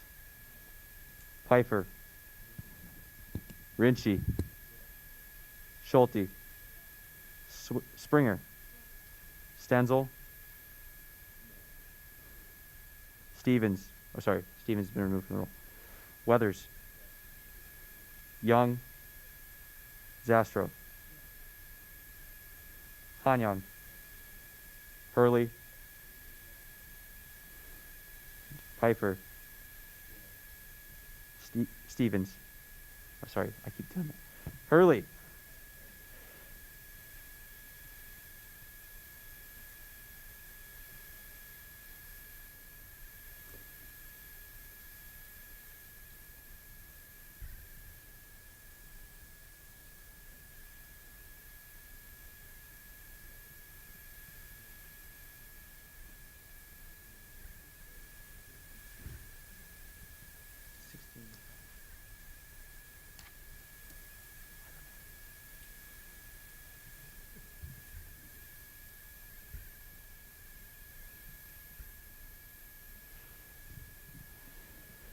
With a vote of 16 to 5 to 4, the bill passes by 1 vote.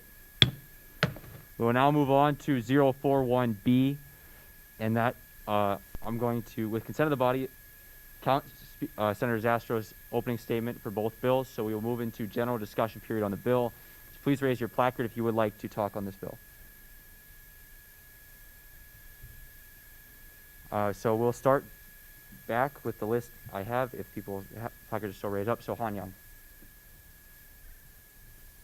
All right, so to revisit the point that was made earlier about Attorney General roles versus Vice Commissioner, I think it's good to have less bias in these decisions. personally, I understand that the vice commissioner needs duties, but also that would free them up to support the election commissioner in putting on the election. And we know that this is going to be a different year anyways, given that the pandemic is happening. I think that there might be more meetings, same time frame, and that should just increase the accountability for the candidates coming in. If there's more people than election commission seeing them, we created a Supreme Court for a reason. That Attorney General role is there. I think this is a good, unbiased use of their powers. I think that having, I don't know how much I could go in this, so call it germane if necessary.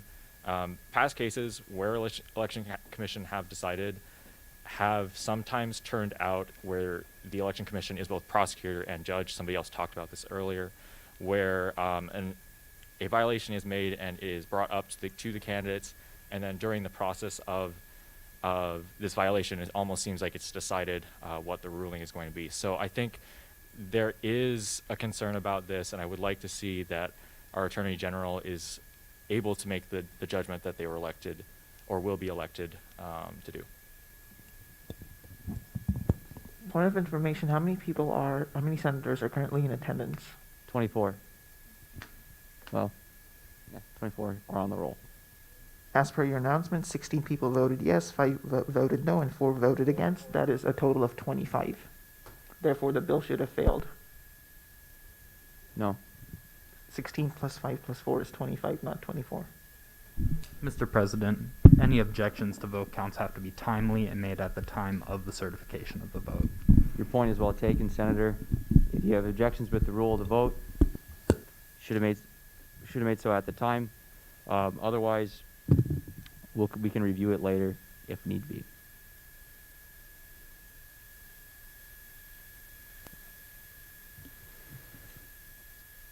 All right, Senator Evate, do you have anything left on your speaking privilege on the bill?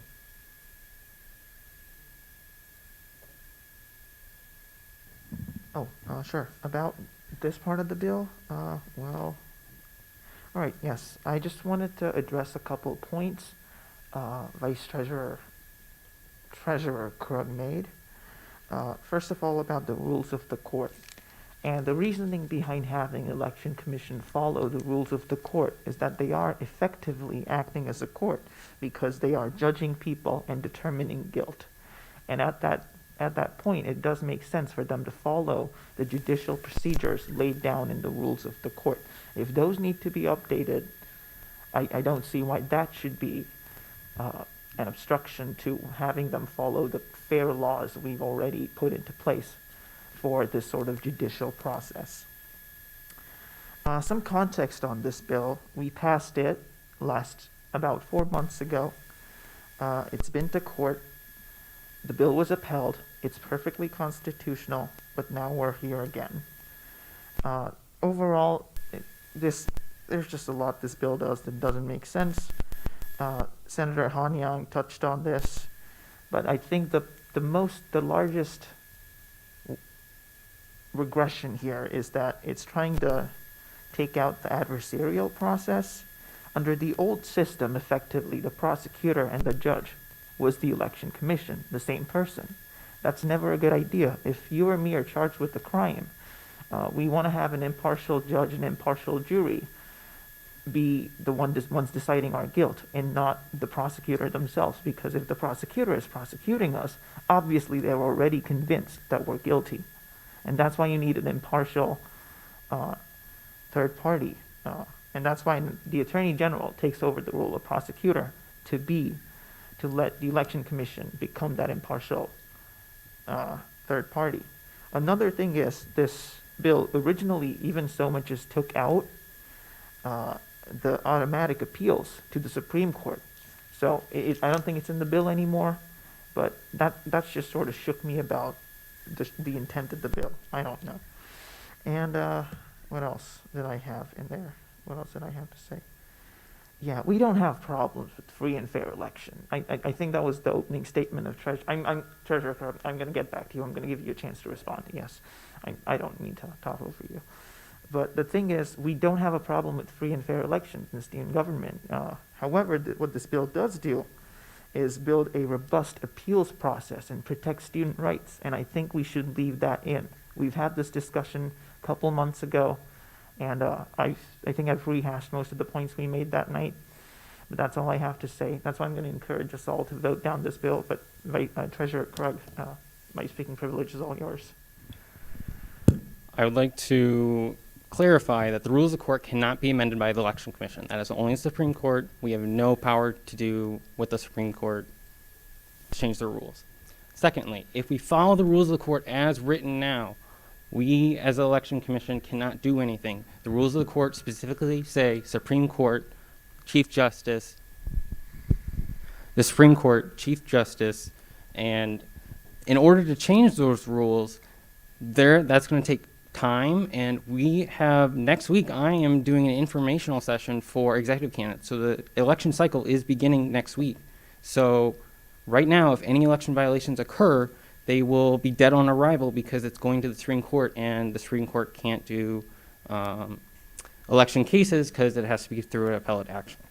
So as it stands now, violations are dead on arrival. Secondly, the lawsuit that was mentioned. The lawsuit was in regards to if the Rules Committee collaborated appropriately with the Election Commission. That did not rule on anything regarding the election reform. You have 30 seconds left. Okay, thank you. It ruled on, and the ruling was that it was a political question, so they did not say yes or no on anything. Thirdly, bias. The Violations Committee, in my opinion, is non-biased because we as a committee only see the evidence, and we as a committee we don't discuss anything in the committee hearing. We just see a report and we vote yes or no, should we have a violations hearing, and no one discusses anything until the hearing. So the bias issue, I think, is negated because of that, and because the election commissioner did not have a vote, the vice commissioner did not have a vote, only the election commissioners had a vote in the matter. So because of those reasons, I think this bill fixes all those and helps the election commission get its job done, because as written, there will not be an election violations process because there's not enough time. Thank you. Senator Mass. Yeah. So to speak briefly upon this, the bill that we're seeing now is written because the Election Commission had concerns with the Election Reform Act that passed through the Senate unanimously 3 months ago now. And now they want to basically take what we did to introduce an adversarial process and go back to the previous process that we had.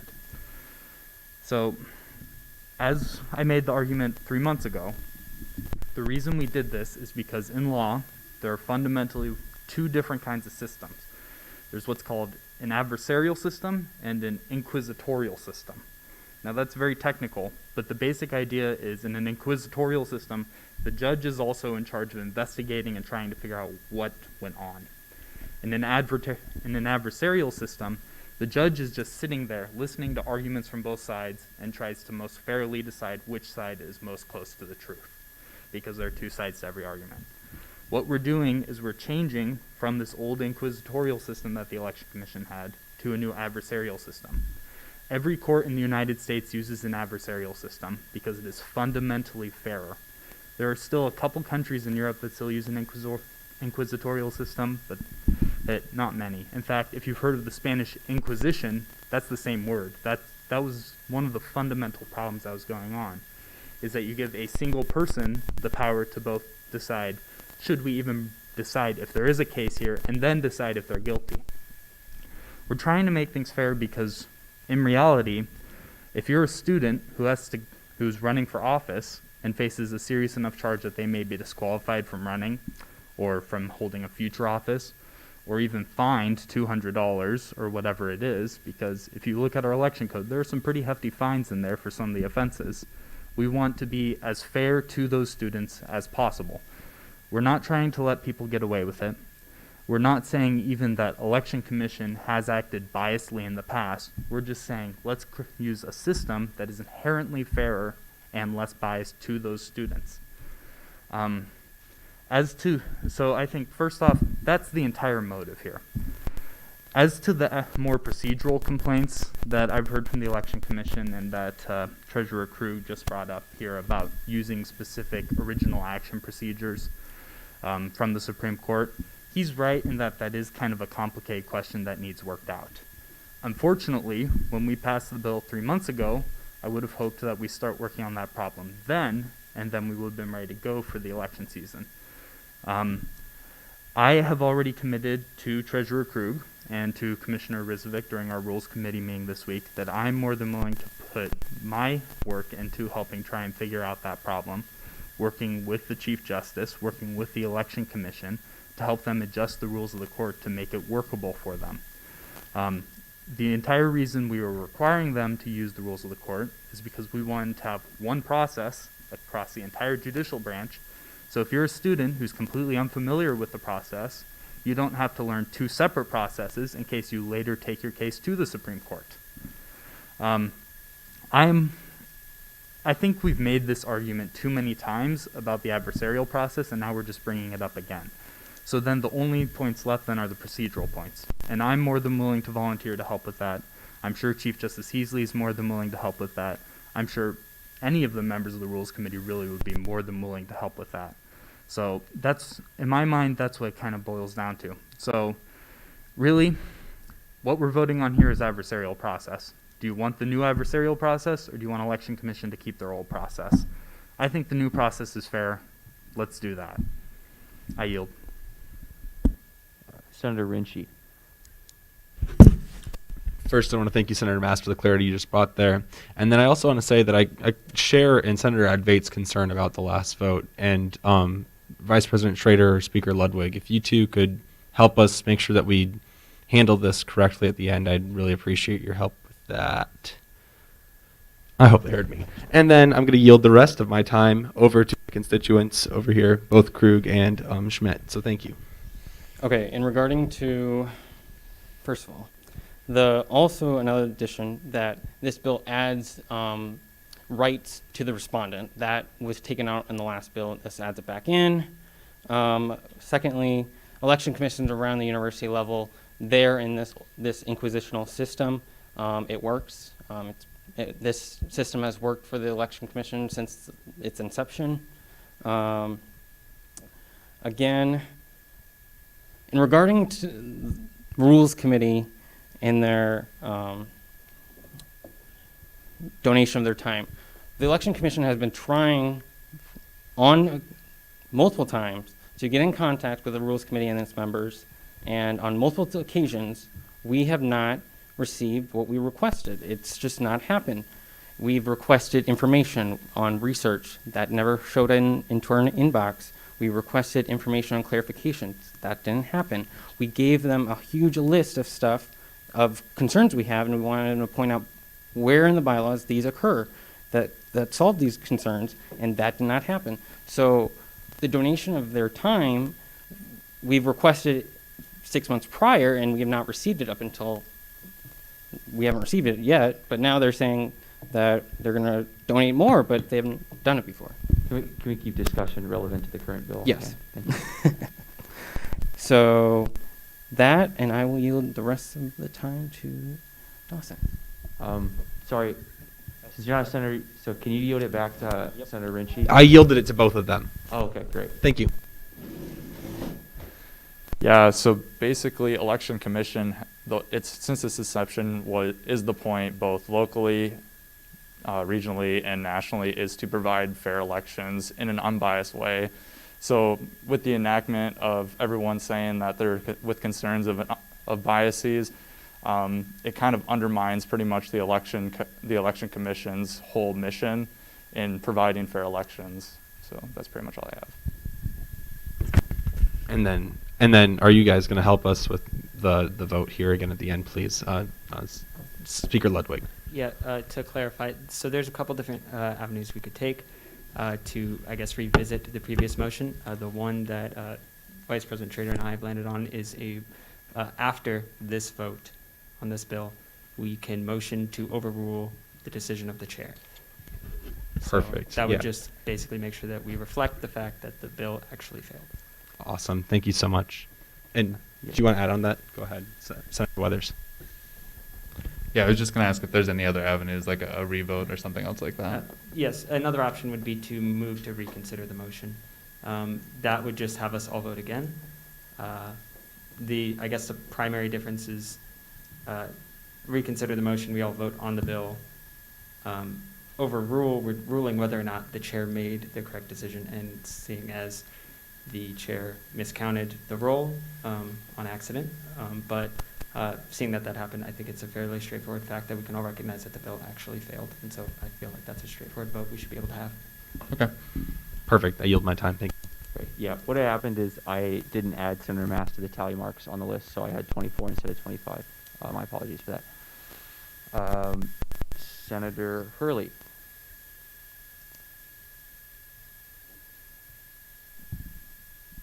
Can I put somebody as my voter because I have to head out?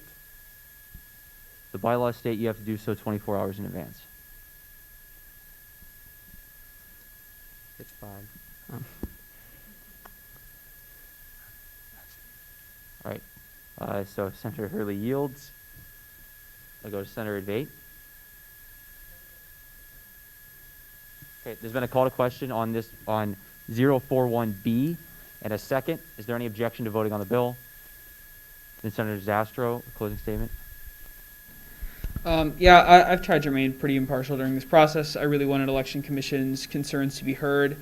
That said, I really do think that I've listened to both sides and considered the arguments, and I do think that this bill should fail.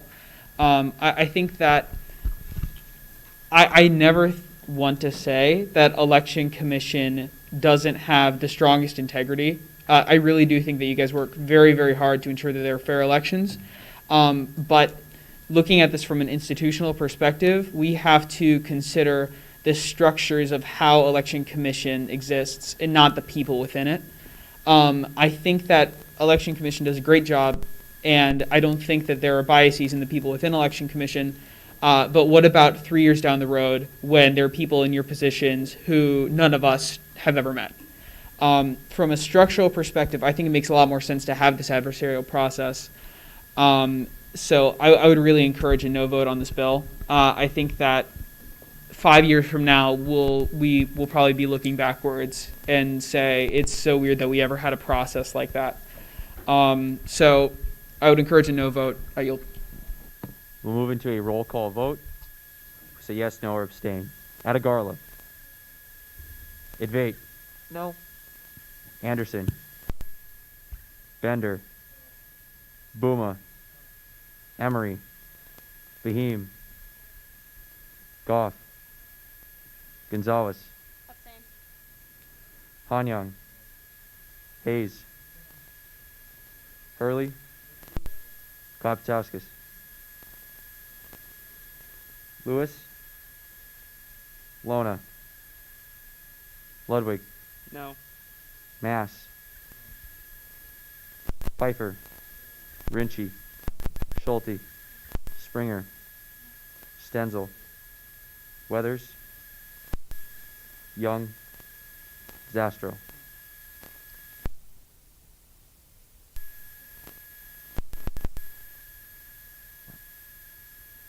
Oh, Hurley.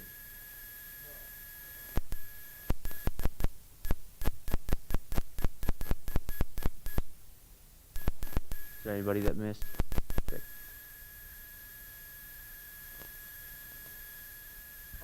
Point of order, Senator Atagarla has been missed in the roll call. Sorry, Atagarla. Okay. Thanks.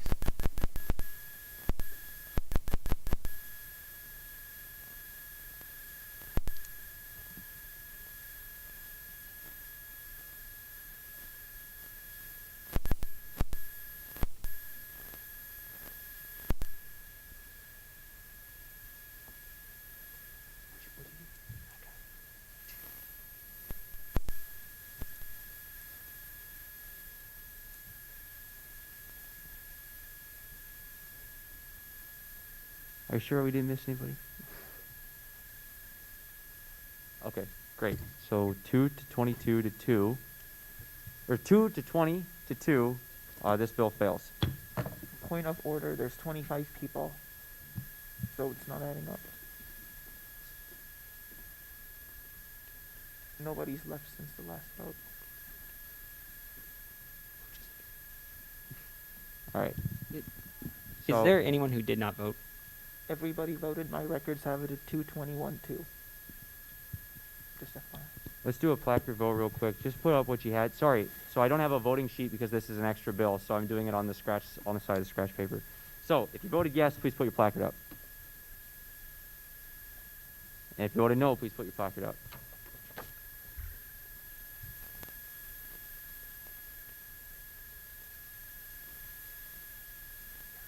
And up for abstain. Great. 221-2. Appreciate the help on that one. So that bill has failed.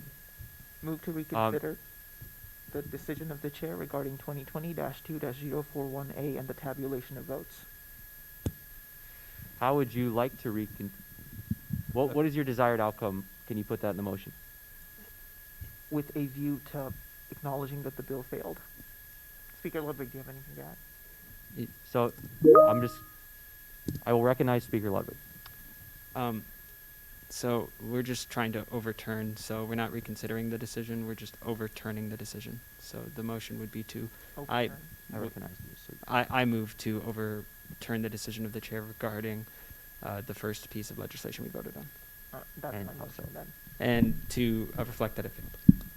It's been a motion to overturn the decision of the chair that the bill failed when it in fact passed based on a 2/3 majority of present senators. I think I heard a second. Mr. President, I second and ask for unanimous consent. It's been a second and a call for UC. Is there any objection to either consideration of the motion or vote?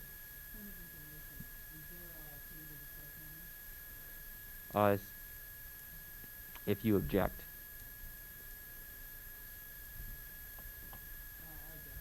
Great. We'll move it to a 15-minute discussion. Senator Ludwig, you made the motion.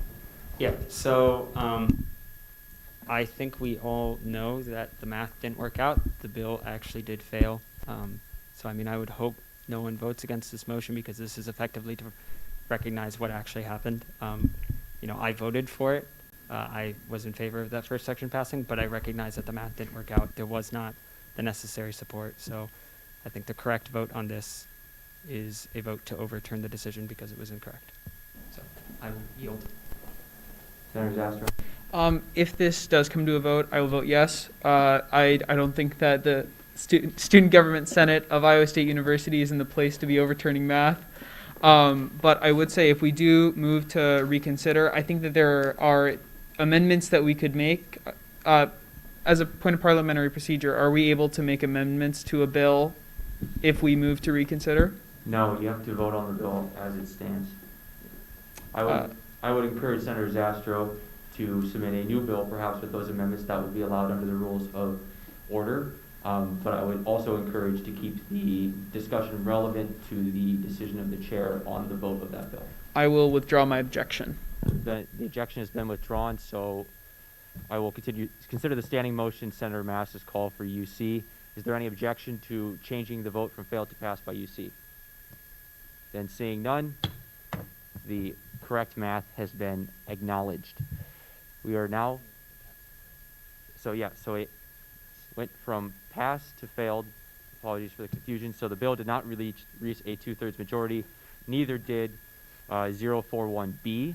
So we have dispensed with both bills A and B, and we will now move on to special orders. Within special orders 2020-3-0. Mr. President.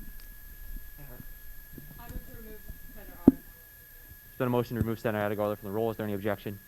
Seeing none, the senator has been removed. We are now back to 24 in the room. External matters 2020-3-043F funding. Oh, sorry. I'm reading from the wrong section. Special orders 2020-3-074SG, seating a senator to Sustainability Committee with Speaker Ludwig. Yeah, so Senator Fahim reached out to me and indicated that they would like to join the Sustainability Committee, and they got a nomination from the Director of Sustainability, so I threw the bill up. If Senator Fahim wants to approach the podium and speak as to why they want to join the committee and what their interests are, that'd be great. I yield. Okay, so Sabah Fahim, SUV Senator. I know we've had a long night discussion, so I'll keep this pretty short. I've always been interested in sustainability. My major is in sustainability, and so I wanted to lend some of that experience into Sustainability Committee and further their work. I've already talked to Director Seth quite a bit about what projects they've been working on, and I'm particularly interested in the composting projects in Frederickson Court and expanding that into SUV, and also expanding the recycling bins in SUV. There's only one recycling bin, and it's right around the laundry room, and so I think it would be a lot better, more accessible for all of the SUV residents if there were recycling bins across the space. Are there any questions? Senator Vate? Well, actually, sorry, Speaker Ludwig, it's still your opening statement. General discussion period, Senator Vate. I think you're eminently qualified. Just because we had the scooter debate tonight, I was just curious to know what your position on the sustainability aspects of things like those are, initiatives like that. Could you repeat your question? Right, just because we had the scooter debate tonight, I'm just curious to know what your view on the sustainability impacts of initiatives like those are. Right. So I think increasing any sort of public transportation will increase sustainability as people are given more options and they won't have to use an option that is powered by non-renewable resources. And so with the scooters, as they're powered by electricity, that could be sourced from a sustainable method. So I was all for the electric scooters. Sounds good. And would you, I know you talked about the Freddie Court composting initiative, and considering we only have so much time left in our terms, I was wondering what sort of projects you were going to take on as a priority and see achieved by the end of the term. Well, I am really hoping on getting more recycling bins for SUV. So like I was saying, there is only one, and SUV is pretty large. And so not having more recycling bins deters people from recycling. And so I'd like to see more bins be added, and that would basically mean just getting more bins, working with FP&M to make sure there's space for them, trying to get them added to the recycling bin route. And so if we could, like, I don't exactly know the full process of it because I haven't started working on it, but hopefully that could be something that's done by the end of the semester. Yeah, thank you for that. I'm going to yield and call the question. Call to question in a second. Any objection? Speaker Ludwig, any closing statements? Yeah, I think the nominee is more than qualified and very interested in the committee, so vote yes. I yield. Yield placard vote. Call for unanimous consent. Is there any objection? Seeing none, the nominee is confirmed to the committee by unanimous consent.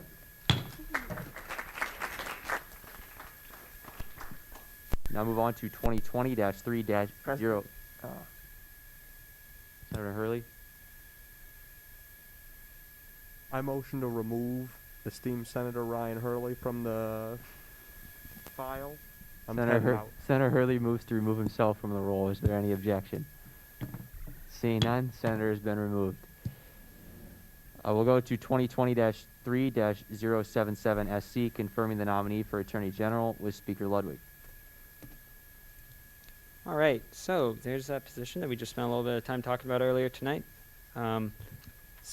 President Fritz has nominated Sandeep Stanley to be the Attorney General for Student Government. I've known Mr. Stanley for a while. He was a senator while I was a senator last year, and he was also the Director of Student Advocates this last semester and the President of UROC. This is the first person to hold this position, just as he was the first person to hold the position for Director of SA. I would encourage questions. Obviously, you want someone qualified and engaged to take this position, and so I want you all to ask as many questions as you can. I think there are some real questions to ask. I'm personally not decided on this vote yet. I personally have some concerns about Mr. Stanley's time as the Director of Student Advocates and President of UROC, which is more recent, but I would like to invite him to the front to give some opening statements. Maybe you can speak to that a little bit. And then, like I said, I encourage you all to ask questions, engage in some debate. This is a pretty important vote. So, Mr. Stanley.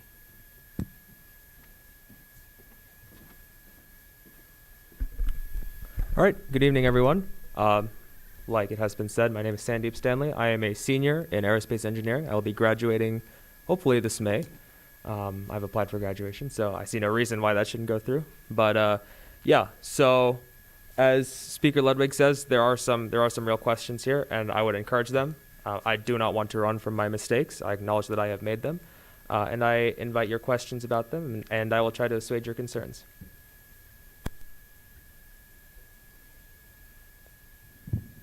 I yield. First go to Senator Rinchie. How would you describe your ideal Attorney General, and do you fit that description? Sure. Well, like you've heard, this is a new position. So my ideal Attorney General for now, in this specific instance, is someone who has a strong grasp of the bylaws and of the relevant governing documents of student government, and someone who is not afraid to use their knowledge of said documents to set an expansive precedent for the duties of the Attorney General. I believe said duties include reviewing the actions of the Senate and ensuring their compliance with said governing documents and with state, local, and federal laws, of course, and with taking any issues that they might find with those actions to the Supreme Court. So I think in regards to the half of your question that asked if I fit those ideals, I spent 2 years on Rules Committee, so I had in that time the chance to cultivate certainly a proficiency in those governing documents, and I will use that proficiency to set that precedent. Great. And what is the greatest challenge that you see opposing this position just as you walk into it for the first time? I think the greatest challenge is that precedent. I think a lot of responsibility falls on the shoulders of the first person to hold the role. I think it is, they set the shoes to fill. If we say that the people who come after have great shoes to fill, this is the person who has to set the size of those footprints, so to speak. So I think that aspect should not be underestimated at all. As far as other challenges go, working with the Election Commission with this newly revamped process will be something that we'll have to feel as we go along. I don't expect that will be easy by any means, but we will do our best and we will have a working election. I can promise you that. Thank you. I yield. Senator Anderson. Hi, so I understand you were the director of student advocates. Can you explain what happened with that? What's going on? Because I understand it's not happening anymore, right? What exactly do you mean by that last statement? Just explain how it stopped or if anything went wrong. Sure. Well, Student Advocates as a program is still happening, as you put it. Senator Springer is the nominee to fill my now vacant position. As far as what went wrong with it, I'll start with, I suppose, the beginning. So Student Advocates, to give a bit of background on the position, we work with the Dean of Students office to provide representation for students who are involved in conduct processes. This program was created by our now Vice President Schrader and former Senator Rachel Orger, and they were the ones who spearheaded everything, created all the processes, and got everything through. So Student Advocates inherently relies a lot on cooperation from the Dean of Students office, and one key element of that cooperation is their willingness to include us in the communication that they send to students who are involved in these processes, their sort of opening statement, so to speak. Just to, put a line in their email saying, this is a resource you can draw on, use it if you want, but it's not mandatory. when I met with the individuals at the Dean of Students office, who I was referred to speak about this, they were recalcitrant, to say the least, about their willingness to include that line in our email. And that presented me with a very interesting catch-22 that I have spent the last semester struggling with. I've spoken to student advocates directors from 3 or 4 universities across the country, but the one that sticks out in my mind is the conversation I had with Michigan State's director. I laid this problem out in front of them, and I asked them, what their perspective on it was. They said that their Dean of Students office, or its equivalent over in Michigan State, was willing to work with them because they had a 30-year established program. So there was a degree of trust there. They trusted that their program was run competently, and that they were trained competently, and that they would not cause any legal liability issues for the university. And therein lies the problem. We need to cultivate that trust with the university, but how do we do it if we don't have the cases? And how do we get the cases if we don't have those referrals from the university? And so I zeroed in on that last part. It seemed to me that the only way to get out of this problem was to get those cases without the university's help, at least for the first maybe 2 or 3 years. But no matter what I thought of, nothing seemed to work. You can put up posters. I think I floated that idea. Posters, talking to student legal services, those are 2 ideas that come to mind. The problem is that the population of students that are involved in these cases is so small that there's no guarantee that the already small reach of a poster, even ones that go all across campus, there's no guarantee that there's any overlap between those 2 demographics, between the population of students who get involved in those cases and the students who would see the poster. I mean, I've been on the conduct hearing board, and I can tell you that of the maybe 10 or 15 cases I've been on, a full half of the students weren't even present and had left the university for various reasons. So a poster wouldn't have been possible to reach them in any case. About student legal services, that also seems like a good idea prima facie, but I don't know how many students really know that student legal services exists. And the Dean of Students office tries to emphasize the separation between the criminal proceedings, if they are present. For example, I heard an attempted murder case a couple of years back, and there was a joint criminal proceeding going on at the same time as the proceeding through the Dean of Students office. So they try to emphasize the separation between a criminal proceeding, if present, and the proceeding through the university. So in that sense, if there is a criminal proceeding, students most often retain their own legal representation. If there is not, many students don't feel that it is significant enough to come to student legal services. So this is, a problem that I struggled with for a while. And this is the reason that I didn't take any active action in recruiting students.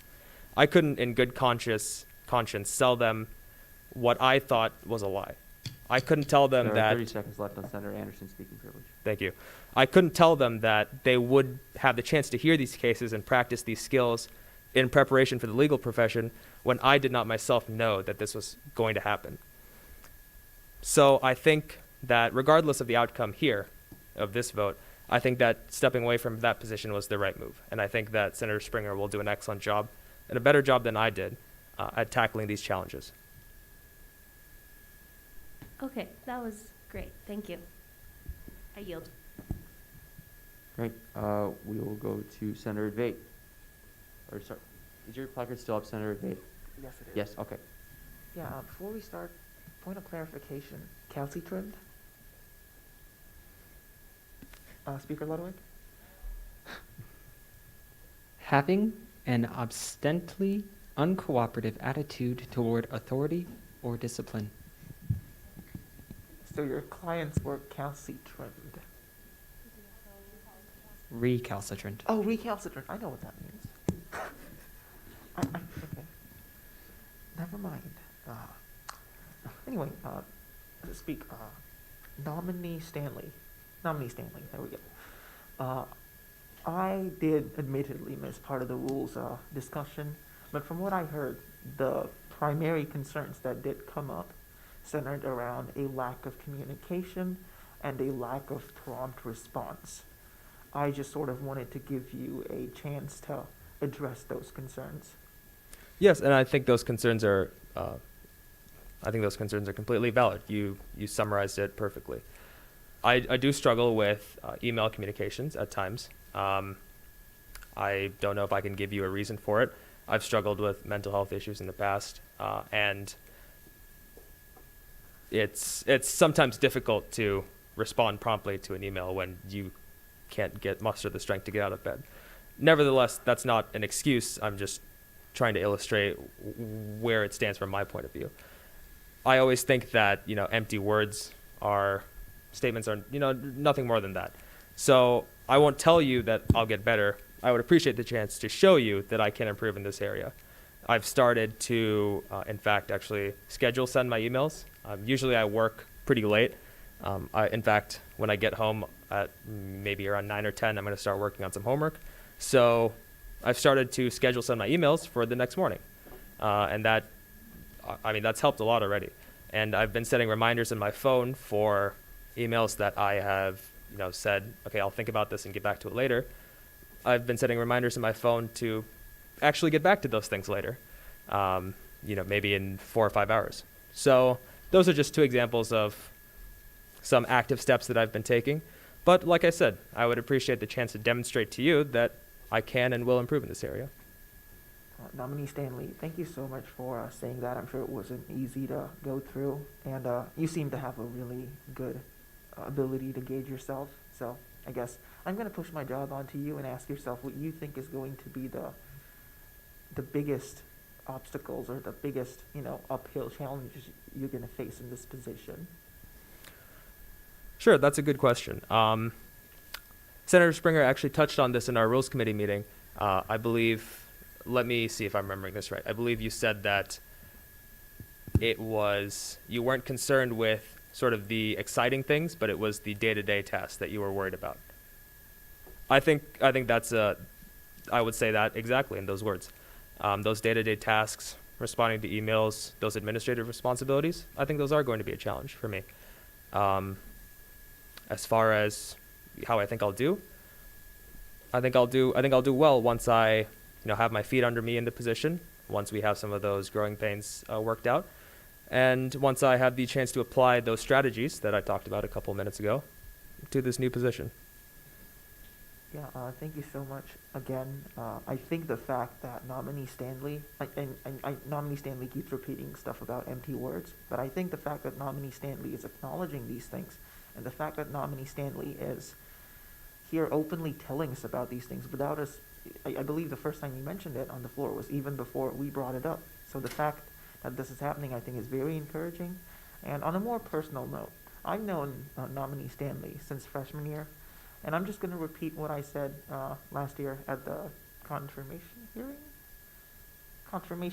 for the student advocates role, and that is that under everything, I can assure you that nominee Stanley is an intelligent person, very intelligent. In fact, someone who has the vision required for a role like this, and someone who will definitely set sort of, that they're the first person in this role, and they're definitely going to set the best possible sort of model/precedent going forward. With that said, I'm going to encourage everybody to vote yes, and I'm going to yield for more questions. Thank you, Senator Klopstowskis. Mr. Stanley, my question is irrelevant to your position as UROC chairman. I believe we've only met twice this year, don't quote me, but I believe either 2 or 3 times. I guess I'm just a little disappointed. I would have liked to see us do more. I know, like, on campus, they do a lot of projects. I'm wondering, do you think you have any responsibility in kind of the lack of projects and accountability we've had in our group? And then, if so, do you think you're going to correct that as Attorney General, or will that be an issue? Right. You're asking, do I think I have any responsibility for that? Yeah, as president of UROC this last term. Sure, I think I have all the responsibility for that. I think the responsibility rests entirely on my shoulders. UROC is it's a difficult organization to lead. It is not the same as most constituency councils. For example, I was a senator for the College of Engineering last year, and it's easy to get engaged in the College of Engineering, relatively speaking. You go to the College of Engineering council meetings, you talk to them, they disseminate all the information, and there you have it. UROC doesn't have necessarily that broad of a reach. I'll use the engineering college again as an example. The engineering clubs come to the College of Engineering for funding every year, and so they hold some amount of sway over those clubs, and of course over their members. UROC does not have any of that kind of pull, and so again, I will cite it's the same thread as it is in the student advocates position. I think I said this in Rules Committee. I was out of my depth in student advocates and out of my depth in UROC as well. Adapting to that challenge was something that I frankly struggled with, and I think it was evident by the fact that we used 2 or 3 meetings. I think it was 3 meetings, and that they all seemed to center around whether or not UROC was still a registered student organization. On that front, I will say that I have emailed SAC. I think my count is 5 times now. I emailed them once actually just this last Monday. It is now Wednesday. They still have not got back to me. So I am quite frankly, aside from going in and talking to them directly, I'm quite frankly at a loss for what to do. So I think that my position as UROC chairman needs to be looked at, and that is something that we will address after this meeting, as I believe this is not the appropriate time to do so. Thank you. Thank you, Senator. Senator Zastrow. Yeah, my concerns with Senator Stanley's nomination to this position have already been addressed in Rules Committee, for those of you who read the minutes. I'm really sorry. I think that you have done a lot of good in student government. But as president of UROC, we've had 2 or 3 meetings the whole year. We're still not a registered student organization. We haven't done any community outreach. 10 months or so ago, we passed this bill establishing the department that you were eventually put in charge of with a lot of optimism, hoping that we could do a lot of good for students. And without a doubt, starting something new is always going to be really difficult, and that first year is going to be harder than the second and the third. But at the same time, that's what we're looking at with this position that we're trying to fill, that we're trying to set precedent with. I have a really hard time saying yes to somebody who has demonstrated in multiple areas over the course of the past year that he's not been able to fulfill the duties that student government and student government senators have put him in charge of. I respect Senator Stanley a lot. I met him freshman year. I was a representative in IRHA. He was a senator. He was my mentor last year. But I don't think that this is the right position for him. I yield. Senator Hanyang. All right, I have 3 questions for Senator Stanley. The first of them is, what do your current time commitments look like? Sure. I have 15 or 18 credits, I think. But seeing as I'm a senior, those are, all. It's a bit of an odd. It's a bit of an odd semester. I think I have like 2 or 3 actually challenging classes, and then the rest of them are fine. But aside from that, nothing. Okay. Second question is, can you explain any, if it applies, any past involvement with getting Supreme Court set up, specifically with involvement about Attorney General? If there isn't any, you can just say no. Sure. Well, I actually intend to go to law school. I've sent in all of my applications. So, in my research for that, I've become very acquainted with our legal system. I was one of the people in Rules Committee that helped to write the Supreme Court bill, as did we all. It was a collaborative effort. So I am not only familiar with the workings of the Supreme Court, I helped to write actually that provision in the bylaws about it. Okay, cool. And then my third question is, you touched on, working through this year with some of the adversity you had. Can you speak on your conflict resolution strategies you have when you're working with people who aren't communicating the best or maybe not getting back to your emails? Sure. That's a very good question. And I think before I attempt to answer, that is something that I need to work on. Email communication, especially in the era of COVID, is more key than ever. It is more unreasonable now, I think, than it was a year ago for someone to just walk in to a person's place of work and ask to talk to them. So, I mean, as far as conflict resolution, when someone isn't responding, I think escalation is never a thing that I like to do, but sometimes that is the only viable strategy. I usually, 3 or 4 emails, including follow-ups, is my limit before I start trying to escalate. And as far as that, I mean, you can see that I'm struggling. It's clearly something I need to work on. And I have confidence that with appropriate guidance and some training that I will be able to succeed in that area. Yeah, thank you. And I know this is really hard. Thanks for being vulnerable with us. It really means a lot, especially to us returning members. My concern is a little bit different than some of the other senators. Going back to our discussion earlier on the Attorney General's role in being unbiased in some of the decisions, I do think that nominee Stanley's past experience with setting up Supreme Court and Attorney General does have a slight conflict of interest with the role. While it could be argued that the knowledge that he has here specifically will help him perform his duties as best as possible, I do think that you also want a fresh perspective in this role who is reading it for the first time, making their own assumptions for themselves, and is really taking that role as an opportunity to put checks back on student government. If we have former student government members who are setting the precedent for this role, kind of like Senator Stanley was saying, it could lead us to some issues where we just rule the same way that we have in the past. And I do have some concerns about that, and I would want to hear a little bit more. I'm going to yield now, but I would suggest that somebody directs that back to nominee Stanley. Senator Buma. I understand that a lot of people question your leadership and student advocates, but as someone who has taken on such a new position that no one else had before last semester, do you think the crucial lessons that you learned from those previous mistakes actually qualify you more to take on another brand new role? Yeah, I think so. Student advocates and UROC were both big learning experiences for me. It was a lesson in failure, and I think that I learned more from my failures than I do from my successes. My time in student government, through Senate, 2 years of Senate, has been largely successful. And so having a failure in this context, not one, but 2 of them, has really taught me a lot about what I need to do better in student government and in my leadership skills as a whole.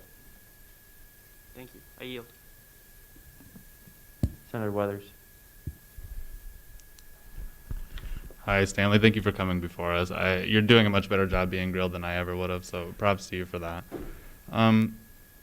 Although I do have some of the concerns of a lot of other people that have expressed, but you've already addressed a lot of them. Your time on the, excuse me, what was the first one? Student advocates essay, that's right, yeah. And you've owned up to that mistake, and you've talked about your time on UROC and your failures there, and I'm glad that you did, and I'm glad you've owned up to them. That's a sign of progress. I thought one of your redeeming qualities in your pursuit of this role was the bylaw knowledge that you brought to the table and your experience in student government with that. And Senator Buma and Senator Stenzel are excellent senators, and I'm happy to have them in Senate. However, the means by which you appointed them during your time on UROC were unconstitutional, and that kind of conflicts with your claim of bylaw knowledge and expertise. So, I mean, you're welcome to speak on that, but that's kind of an area of concern for me right now. Yeah, that makes sense. Like I said, UROC was not an organization that I had experience with prior to becoming a UROC senator this last year. I was actually a UROC senator before I became the director of student advocates. That was the position I was elected to. So in my briefings with the previous president and leadership, I was actually unaware that we had a constitution at all. It was apparently something that was instituted very recently. And there was, I believe, a couple of sticking points in previous years, either 2 years ago or last year, where UROC not having a constitution was one of the key elements in a bill. So I made the mistake of relying on that judgment instead of doing some more research and looking into UROC to see if they had a constitution. But yeah, I agree. That makes sense. And as soon as Speaker Ludwig pointed that mistake out to me, I expediently attempted to correct it with, all speed possible. So hopefully, that assuages your concern. Okay, thank you. I appreciate it. I yield. Senator Bender.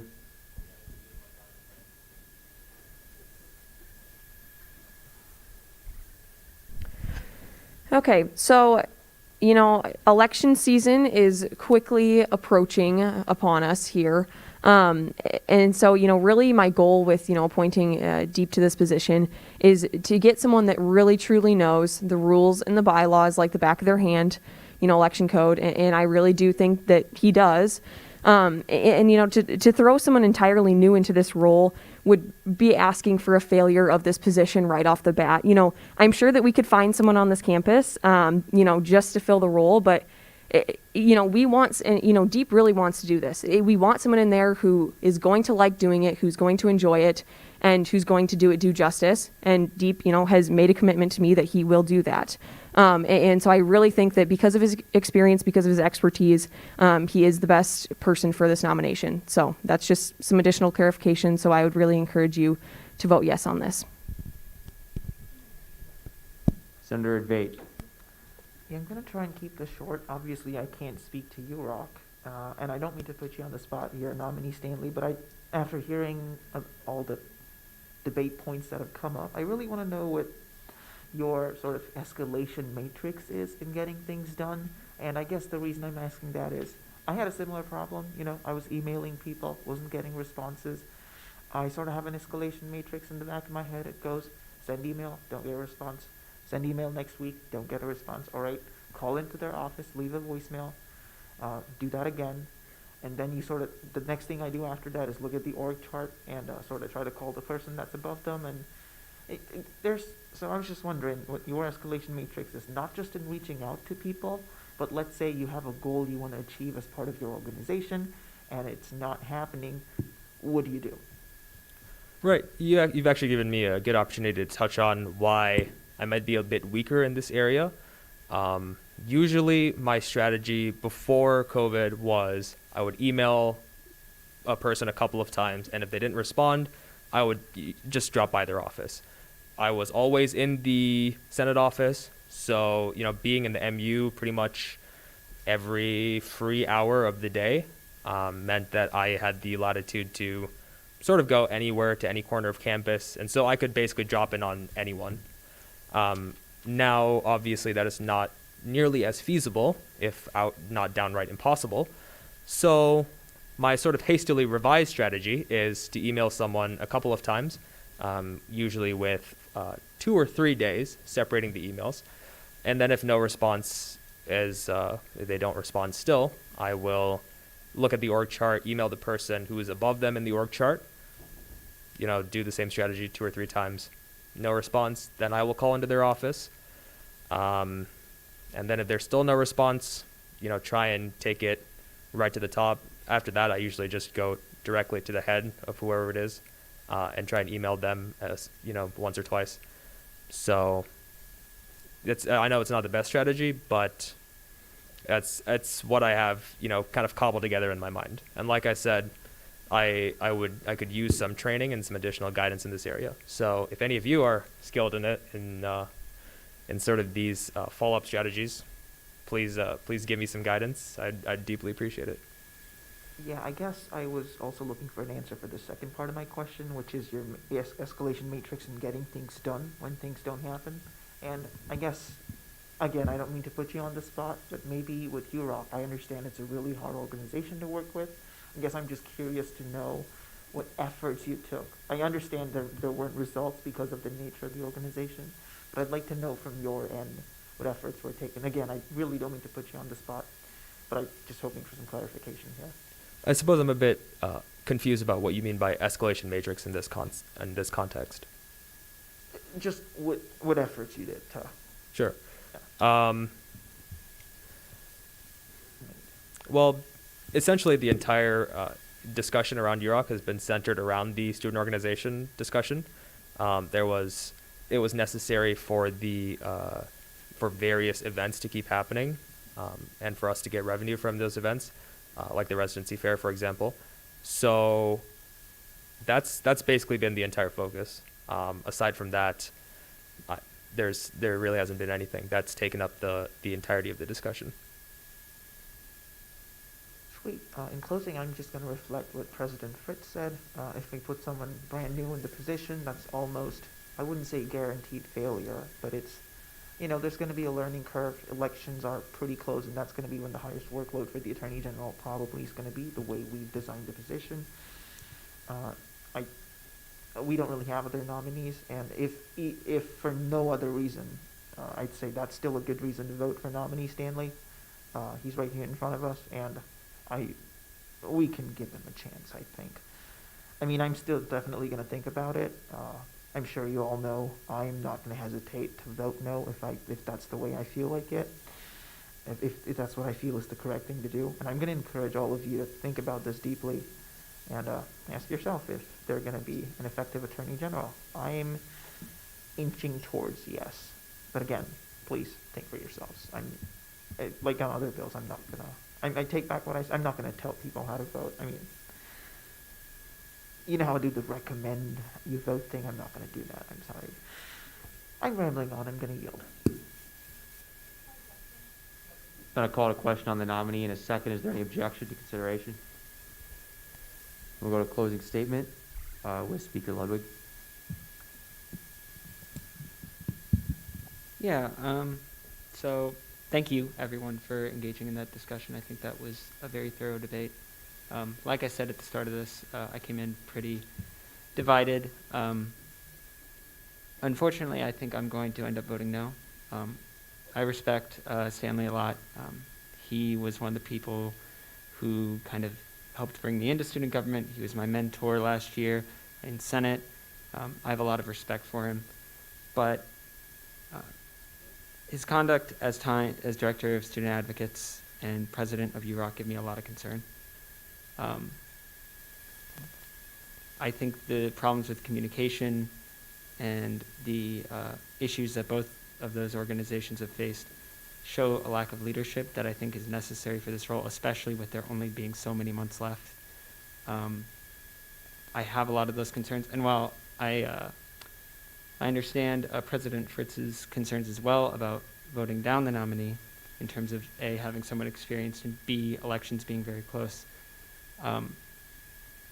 I don't want those concerns to be the reason that we put someone in this position. I don't want us to put someone in the position because we feel like we have no other choice. I think we should vote first. We should have someone in the position that we think we can trust to do the job entirely. And like I said, I respect Mr. Stanley, but I unfortunately don't have that trust. I'm going to be voting no, and I will encourage others to vote no. I think we need to find someone who is a better fit for this position. So with that, I will yield. We're now moving to the voting period on the bill.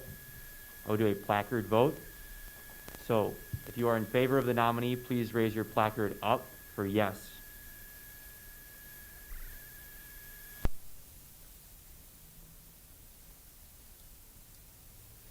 And you raise your placard up for no.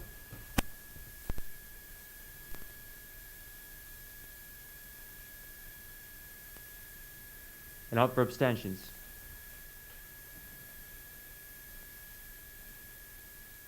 The vote of 11 to 12, the bill fails. Thank you, Mr. Stanley. Can I say a few words? No. Okay. Sorry. You're out of order.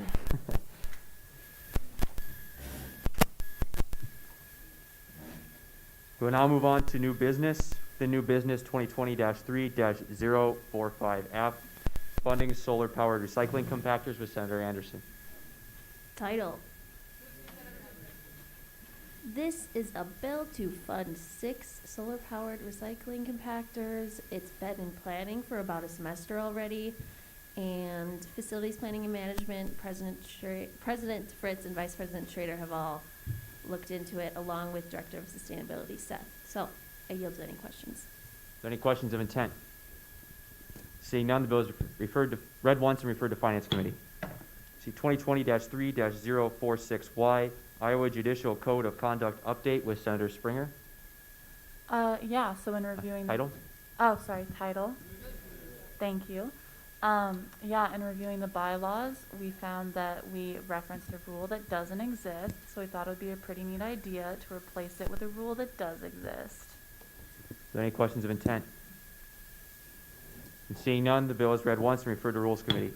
2020-3-047Y, amending the Articles of Cooperation with GPSS. With Speaker Ludwig. Title.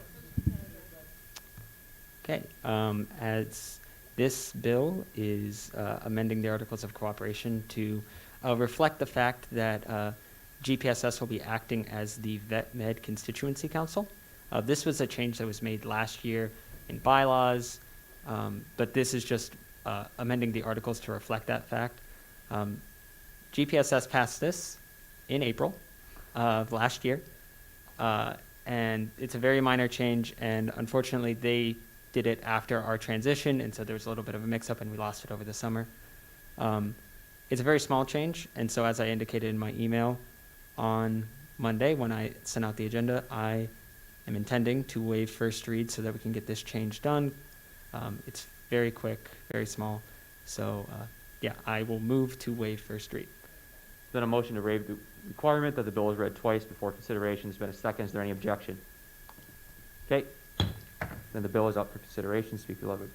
Right. So like I said, this is basically changing to reflect the fact that GPSS will be the constituency council for Vet Med. This, for those who weren't here, arose because we could not find a student organization within Vet Med that wanted to be the constituency council of Vet Med. And so we talked to GPSS and they offered to basically act as the constituency council, which is very kind of them and I think will work long term. So they amended their bylaws, we amended ours, and now we're amending the articles to reflect that fact, just so that there isn't any confusion about the relationship that we have and how Vet Med being a part of GPSS affects that relationship. I yield. Senator Zastro. Just as a clarification, this would this remove Vet Med senators from Senate? No. Excellent. I yield. Then a call to question on the bill in a second. Is there any objection to voting on the bill now? Object. There's been an objection. Vice Speaker Gonzalez, any withdrawal? Okay, Senator Vate. Right. I understand this is largely procedural, but Speaker Ludwig, have we reached out to Vet Med students sort of to understand? I know there isn't a Vet Med, organization we can talk to, but sort of get their take on being represented by GPSS. Senator Vate, can you? Mr. President. So in our bylaws, we recognized a student club as the constituency council for veterinary medicine. That club in their bylaws says they cannot do such a thing. Therefore, it was necessary for us to find a replacement. That replacement, as far as we could tell, was GPSS, which does work to communicate with veterinary students. GPSS is very kind to have been working with us this whole time. Mm-hmm. So as far as I see it, we worked with Veterinary Senator Kate Allocations last year to attempt to find the best solution for it, and this was the recommendation from Senator Allocations and from the other members of GPSS. That's really good to know. And Senator Young, I just wanted to ask for your comments on this too. Yeah, thank you. I actually serve as a senator at large at GPSS, so it's actually a really great way for us to collaborate because what I learn here, I share with them, Bailey shares with them, and then we take that back to Vet Med as well. So it's definitely a way to streamline things, and I think it'll be a great change. Thank you. And Senator Goff, I don't know if you wanted to add anything. No, Claire did great. All right, that's all. I'm going to yield call to question. Thank you so much. There's been a call to question. There's been a second. Is there any objection? Seeing none. Speaker Ludwig, do you have closing comments? Just vote yes. All right. It's a good bill. Then we'll do a roll call vote. This is coded Y, so I don't think we can do a UC vote, but we'll try and go quick. Atagarla. Oh yeah, sorry, not on the roll. My bad. Advait. Yes. Anderson. Bender. Buma. Emery. Beam. Goff. Gonzalez. Hanyang. Hayes. Klaptowskis. Lewis. Lona. Ludwig. Pfeiffer. Rinchi. Schulte. Springer. Stenzel. Stevens. Oh, sorry, Stevens not on the roll. Weathers. Young. Zastro. And then up to Buma and Stenzel. Okay, with a vote of 21 to 0 to 2, this amendment to the Articles of Cooperation passes. Should remove Senators Buma and Stenzel from the roll. There's been a motion to remove Senators Buma and Stenzel from the roll. Is there any objection? No. Quorum is at 18. This would take us to 21. Okay.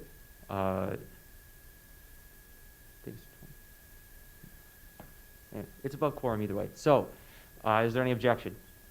Great. See none. Those senators have been removed from the roll. We will move on to 2020-3-048F, funding Women's Week with Speaker Ludwig. Title. All right, so this is a bill to fund some of the costs for the Women's Week event that will be happening in March.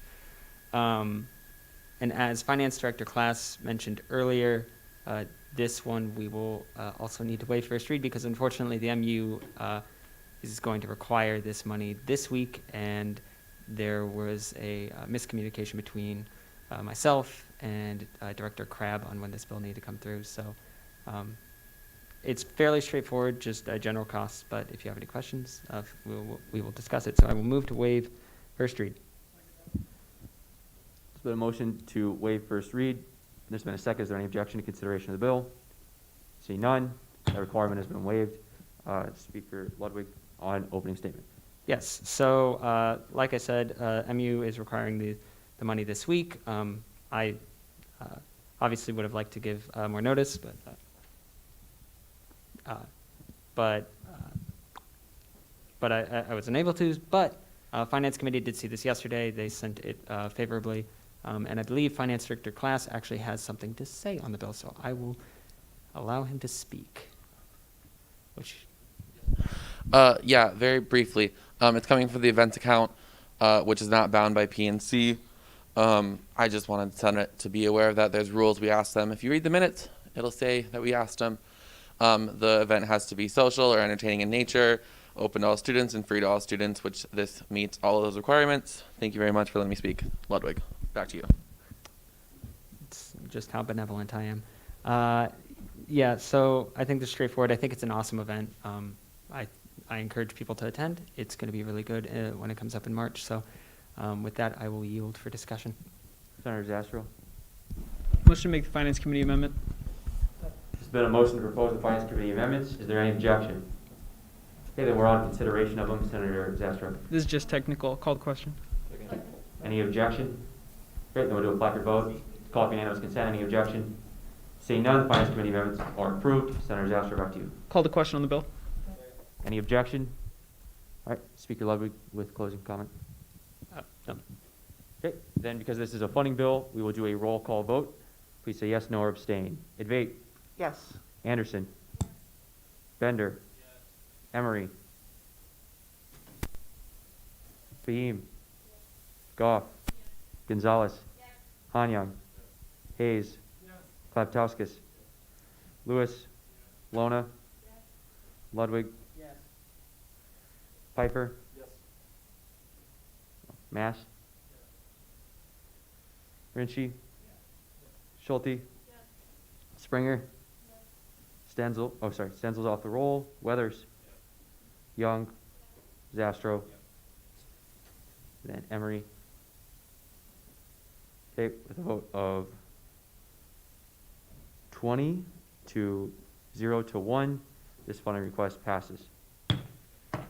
Now move on through new business, again into 2020-3-075 SA, approving a new lectures committee contract with Speaker Ludwig. Title. Yep. So the standing contract with the lectures committee, which gives them money each year to bring speakers and different events to campus, expires at the end of this fiscal year. So President Fritz, in conjunction with Finance Director Class, worked with the committee. I am also one of the co-chairs of the committee, so I also worked with them in a manner to negotiate a new contract, which is in the folder if you want to look at it. If you have any questions, you can ask me or Finance Director Class. We both have a good understanding of what it is, where the money goes, what it's used for. With that, I'll yield. Are there any questions of intent? And seeing none, the bill is, go to rules. Finance. Seeing none, the bill is read once and referred to Finance Committee. 2020, next on the agenda is 2020-3-076 SA, Student Legal Services Contract with Senator Zastrow.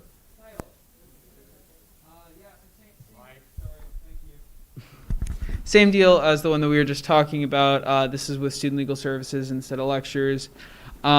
We have previously had this as a part of annual allocations, and it's wacky because we've been paying for people's salaries that they like feed their families with, as just like, you know, these 11 teenagers in this small conference room get to control your lives. So we're actually making it into a contract, which is better long term. So we will see this in finance in the coming week.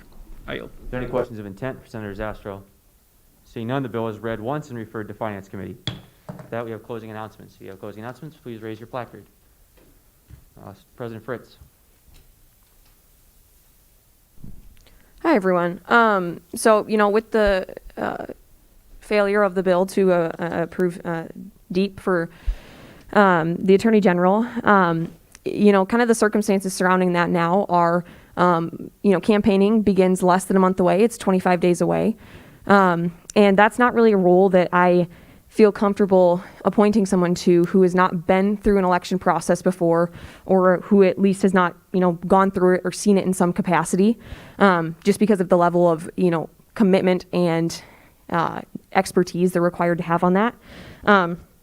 So, you know, I really do think that it has to be an internal candidate of someone who has been through that election process before. You know, and some rearranging has just happened with the Election Commission itself.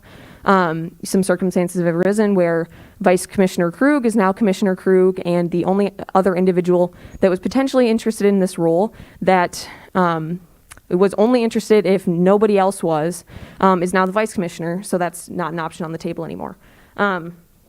So, you know, it will likely require somebody from the Supreme Court to resign their seat, you know, somebody to resign their seat. So, you know, if somebody is interested in doing this, please let me know. I just don't picture this being something that in less than a month, a new individual could, you know, entirely learn, you know, the bylaws and the rules and the election code like the back of their hand. So, you know, please let me know. It's going to be a tough spot to fill, just kind of with the time crunch here. So, thanks. Senator Advait. We are at 8:59 p.m., so again, going to try and keep this short, but I think we had a really good debate tonight. I know it's really hard to, you know, shoot somebody's nomination down. Me personally, DEEP got me to student government in the first place, so questioning his ability was really hard. I'm sure it was really hard for a lot of us as well, and yeah, I think it's really good as a Senate, as a body, we're at a place where we can feel comfortable doing that. Now, the other thing I had to talk about is lectures. On the 8th of February 2021, Monday, we're going to have an MLK Junior Speaker event, Cast the Origins of Our Discontents by Isabel Wilkerson. I believe they're a Nobel laureate. They have a pretty high profile, and they also wrote this really cool book, and if you have the time, please do attend. On the 24th of February, that's a Wednesday, we have Mexican Americans in the Administration of Justice, 1970 to Today, with Dr. Brian Bankin. On the 26th of February, that is Friday, we have Women in Politics, Truth to Power, by U.S. Representative Katie Portner. Now, if you've seen the whiteboard representative, the whiteboard person in Congress, in committee, they pull up their whiteboards, scare pharma chiefs, they were viral on Twitter, I think, a couple weeks ago. That's Katie Portner. She represents California's 45th Congressional District, I believe. Really cool if you're interested in politics or really anything that the talk talks about. On the 1st of March 2021, that is a Monday, we have the Quest for Environmental and Climate Justice with Dr. Robert Bullard. And now for the big one. On the 4th of March 2021, that's a Thursday, and mark your calendars, folks, we have Digital Surveillance, how Gen Z gave up its privacy to corporations and the government with none other than Edward Snowden. This is, I believe, the biggest speaking event we have this cycle with the committee, and I think it's going to be really cool. Also, fun fact, yours truly might be part of the panel, so, exciting. If you have the time, please do show up. I think it's going to be really cool. And one last thing, give a swipe. Sign up for Give a Swipe. Please, please, please, please, please, if you have the time, go to the website. I'll be sending out the email link again to remind you. I wasn't joking when I said I would pester you. Please do sign up if you have the time. Again, free meals. You do not need to have a meal plan. I'm not even sure you need to be a student. So if you have friends that are interested, send them the link. Get people to sign up. Fantastic program. You get to feel good for doing a good thing. And if you sign up with a buddy, you can also have 2 hours of fun socializing / asking people to donate meals with them. I'm going to yield. Thank you. You all have a good night. Thank you. I guess I'll go. I don't see any more placards up. So Senator Hayes. Hello. So SI recently lost 2 senators, so if anybody else wants to join, I think we have positions open, and that would be awesome. We're always looking for new people to take on new initiatives.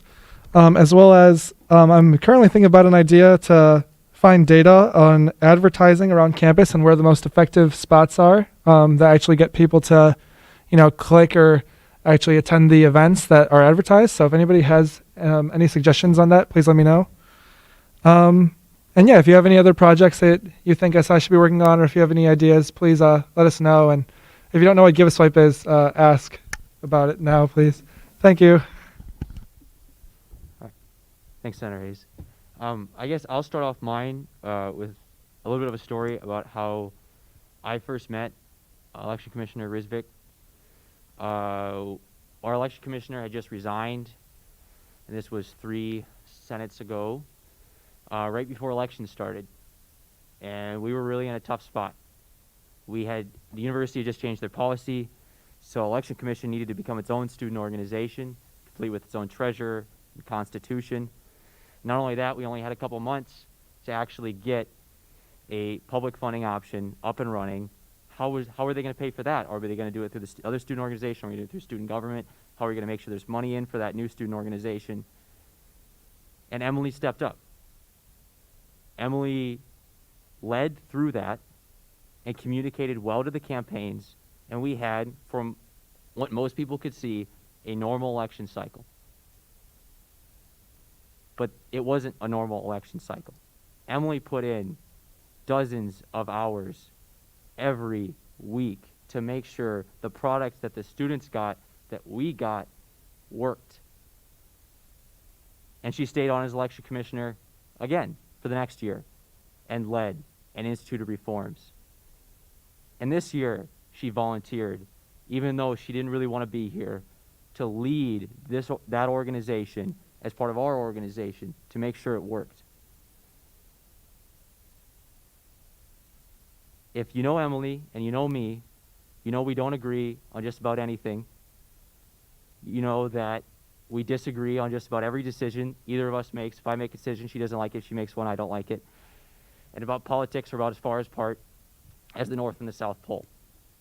But I respect the work Emily puts in, and she makes sure the little things are right.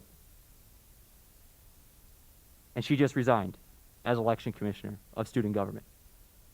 She had been a part of this organization for longer than almost anybody and led through tough times, led that organization and led us for the benefit of students, not for herself. She didn't receive a dime. She didn't even get a parking pass. She felt disrespected, felt like she wasn't heard, and she decided it wasn't worth it today after the disposition of the Election Commission bills. Emily and I sat together a couple years ago to write the procedures for what would happen if Election Commissioner should resign, and I thank the Vice Commissioner for stepping up and stepping into the role automatically as what happens in that bill. But when Emily and I wrote that bill, I certainly didn't think it would be because of her resigning, because of her treatment in this organization. Today we had the treasurer of Election Commission get up and lament about the treatment they received and how their ideas were not valued or appreciated. And if it was just today, maybe it would be an overreaction, but it wasn't today, it was throughout the whole semester. And I think that attitude permeates through. We ended last semester with 34 seated senators. We started last week with 29. We started today with 26. I think a lot of people feel that way. We had a nominee stand up for Attorney General today. A role, I encourage you all to read that description. Is that a job you would volunteer for? I get a scholarship. A couple people get a scholarship. A couple people get parking passes. Most of you volunteer. That's a volunteer position. Read the description of what that job has to do. Why would anyone volunteer for that? Much less a student who already has his law school applications in. He can't update his resume when he sends it out. I'm in that process now, I know. This is of no help to Mr. Stanley. He did this because he cared. And we voted him down. We said, we're too good for you. For him volunteering to do a thankless job, an important job as created by you all and by Senate, signed on by President Fritz. But a thankless job, a job that's mostly just paperwork, that you have to understand all of our rules and bylaws. And deep, you know, for all of his faults, can anyone honestly say he doesn't understand the rules and bylaws? I mean, that guy lives and breathes those things.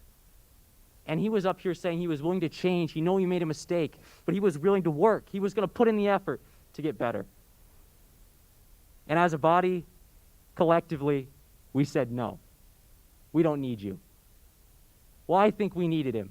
I think we needed Emily. And I think we needed the dozen, or God, I can't even count. We all know that. We saw me count earlier. But I think we needed the 10 or so senators that have resigned. Lydia Green resigned. Lydia Green ran for president last year. Who thinks she doesn't want to be a part of this? Who thinks she doesn't want to improve campus? I ran against her. I know that I think that she has some bad ideas. But God, she should have been in this building. She should have been here today. And she didn't feel like she was valued. So I think we need to trust people. We need to work with each other. And Senator Hayes, if that means I'm going to stand out there and count people walking on a sidewalk with you, I'll do it. Let's work together as an organization and change today so we don't lose any more Emilys, so we don't lose any more Deeps, so we don't lose any more Lydias. Because I know there's people in this room that want to quit. Because we're volunteering. Why wouldn't you? It's nothing to you. You already have it on your resume. You're here for a semester. This has to be the day that we change. And I need to do better. But so do we, as an organization, as a collective. We need to change, because if we don't, this Senate meeting is going to be 8 people sitting around debating bylaw bills in a couple of weeks. I mean, we have to work better. So with that, I'll go to Vice Speaker Gonzalez. Hi, everyone. Happy February. A good time to start over, start a new month. So our next meeting will be February 10th, which is 4 days away from Valentine's Day. So in order to be sustainable, I encourage you all to bring your own goodie bag, like a Valentine's Day bag, and we can pass out prepackaged treats before Senate. So just come 15 minutes early, just to spread some goodwill, just to let your fellow senator know that you care about them. Cabinet is more than welcome to also bring the rest of your directors and also bring a goodie bag as well. I also want to give out a shout out to Jack Bender for his outreach efforts earlier this week. We always talk about outreach in student government, but it takes a lot for someone out of their busy day and busy week to actually do it, so thank you. And then I'm hoping to have the mentor-mentee updated soon. We all know that some people have decided to resign and leave, and so I have to do some switching around, so I hope to get that to you by next week. And have a fun and safe Super Bowl weekend, guys. Okay. Yep. Back to Vice President Schrader, what you were saying, I really hear your sentiment, and I think that a lot of people probably agree with some of the things that you were saying. I was wondering if you had any direct suggestions for senators on how to improve the environment that we're in. Yeah, I think that's an important conversation, and I think it's helping one another. I think it's tough with COVID because we can't have social events or be in the office. I suppose we can be in the office, but you're not required. But I think it's, if you're friends with somebody, if you know somebody, ask them what they think. I think we all have hopes and dreams and aspirations in here, and I think we can all work together to help people unlock it and feel like they're accomplishing something. Yeah. Furthermore, how do you think that we can improve with our, I guess, how people perceive us as a body? You said that people were feeling like they were being discriminated against maybe. How can we improve that in our day-to-day work? I don't want to speak out of turn, but I think it's trusting people and seriously evaluating the work folks bring to the Senate and understanding the time that people put in, and when it comes here, really taking the time to read the bills, to fully understand it, and to ask engaging questions, but then also to trust the people that bring it to put in the work, that they also have, they're also intelligent students here at a great university. Thank you for that. Yeah. Morgan, President Fritz would like to say something. Okay. I would say another component of that is realizing that, what we do in this room has a broader impact than just ourselves. I think that, this year maybe we've gotten caught up a bit in our own selves and, the interactions in this room and, bills that only affect us as members of student government. We really need to be focusing on like the massive impact that we can have on other students. And I think distinct from years past is maybe we've had a lack of some of those in compared to the number that we've had from previous years. And I think something that really, gets people to stay and want to be involved is you feel like you're making a difference on campus and you see an impact that you're having on other students. And so I think really, thinking forward to the, to the end of the semester, end of our terms is how can we impact people outside of this organization? Because that really just, it brings fulfillment to the people doing it and it brings fulfillment to the people that, we were elected to serve. So, always keeping, the students and our peers in mind that we're doing this for. Thank you. And I don't want this to get too off track, so I think we'll do a normal closing announcement. So I'll call on Senator Anderson, and then I'm sure we can work something out in the future. But yeah, Senator Anderson. Yeah, I just wanted to put my 2 cents in here. As someone who was never involved in student government before, I know you guys have said like this year is different because of COVID, but I think we need to do better at getting to know each other on a more personal level. I think that's really the issue that we're seeing. There's no trust. Like, I don't know anything about most of you, and that requires just like reaching out. So that's just what I think. Yeah. I think that's probably correct. Thank you, Senator. Speaker Ludwig. Yeah. No, the chief officers all had a conversation about this last week.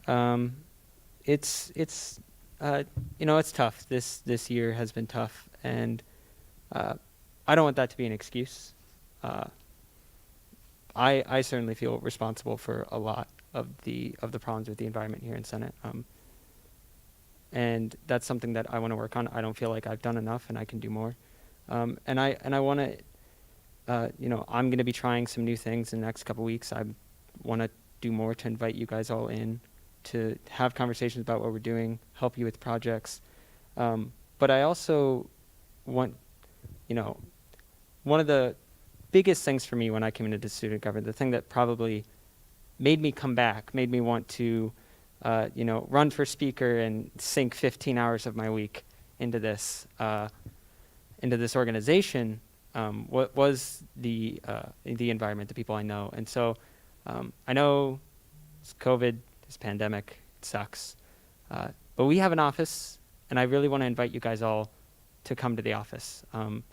All of your key cards will let you in. You can come in, have lunch there, sit down, talk with each other. If you have a bill idea, I'm going to, later tonight or early in the morning, you'll be getting my office hours for the week. As I said at the beginning of the year, my office hours are set. I will be in there every week at those times for those scheduled 10 hours a week. So if you have a bill idea, a project you want to work on, something you want to do, come in and talk to me. Or have a meeting in the office. If you want to get a project done, meet in the office. Use that space. Maybe you'll run into someone. Maybe they'll have an idea that they can contribute to something that you're working on. The meetings that I had in there were the reason that I stayed in student government, because I met people that I respected, people that that I wanted to aspire to be like. And so I want to invite you guys all to come in to the office more. And like I said, I'm going to be trying some new things, trying to reach out. And I feel responsible, but I really want you guys to come in. I think we can do better, and I would like to see that. So, yeah. It's been a long night. We discussed a lot of different things. I just want to thank everyone for what was a fairly orderly discussion. I think we had more people engaged on some of these bills than we've had on most of the bills last semester. And I really appreciate that, people taking time to read ahead or take an interest. It's not always fun. Not everything is interesting to everyone. There's not, I don't have a personal interest in every bill, but taking the time to understand it is important. People spend a lot of time on these things, so thank you for your time and consideration tonight. And just thank you for everything that you've dedicated to student government. So with that, go Cyclones. Move to adjourn. Any objections? Meeting adjourned.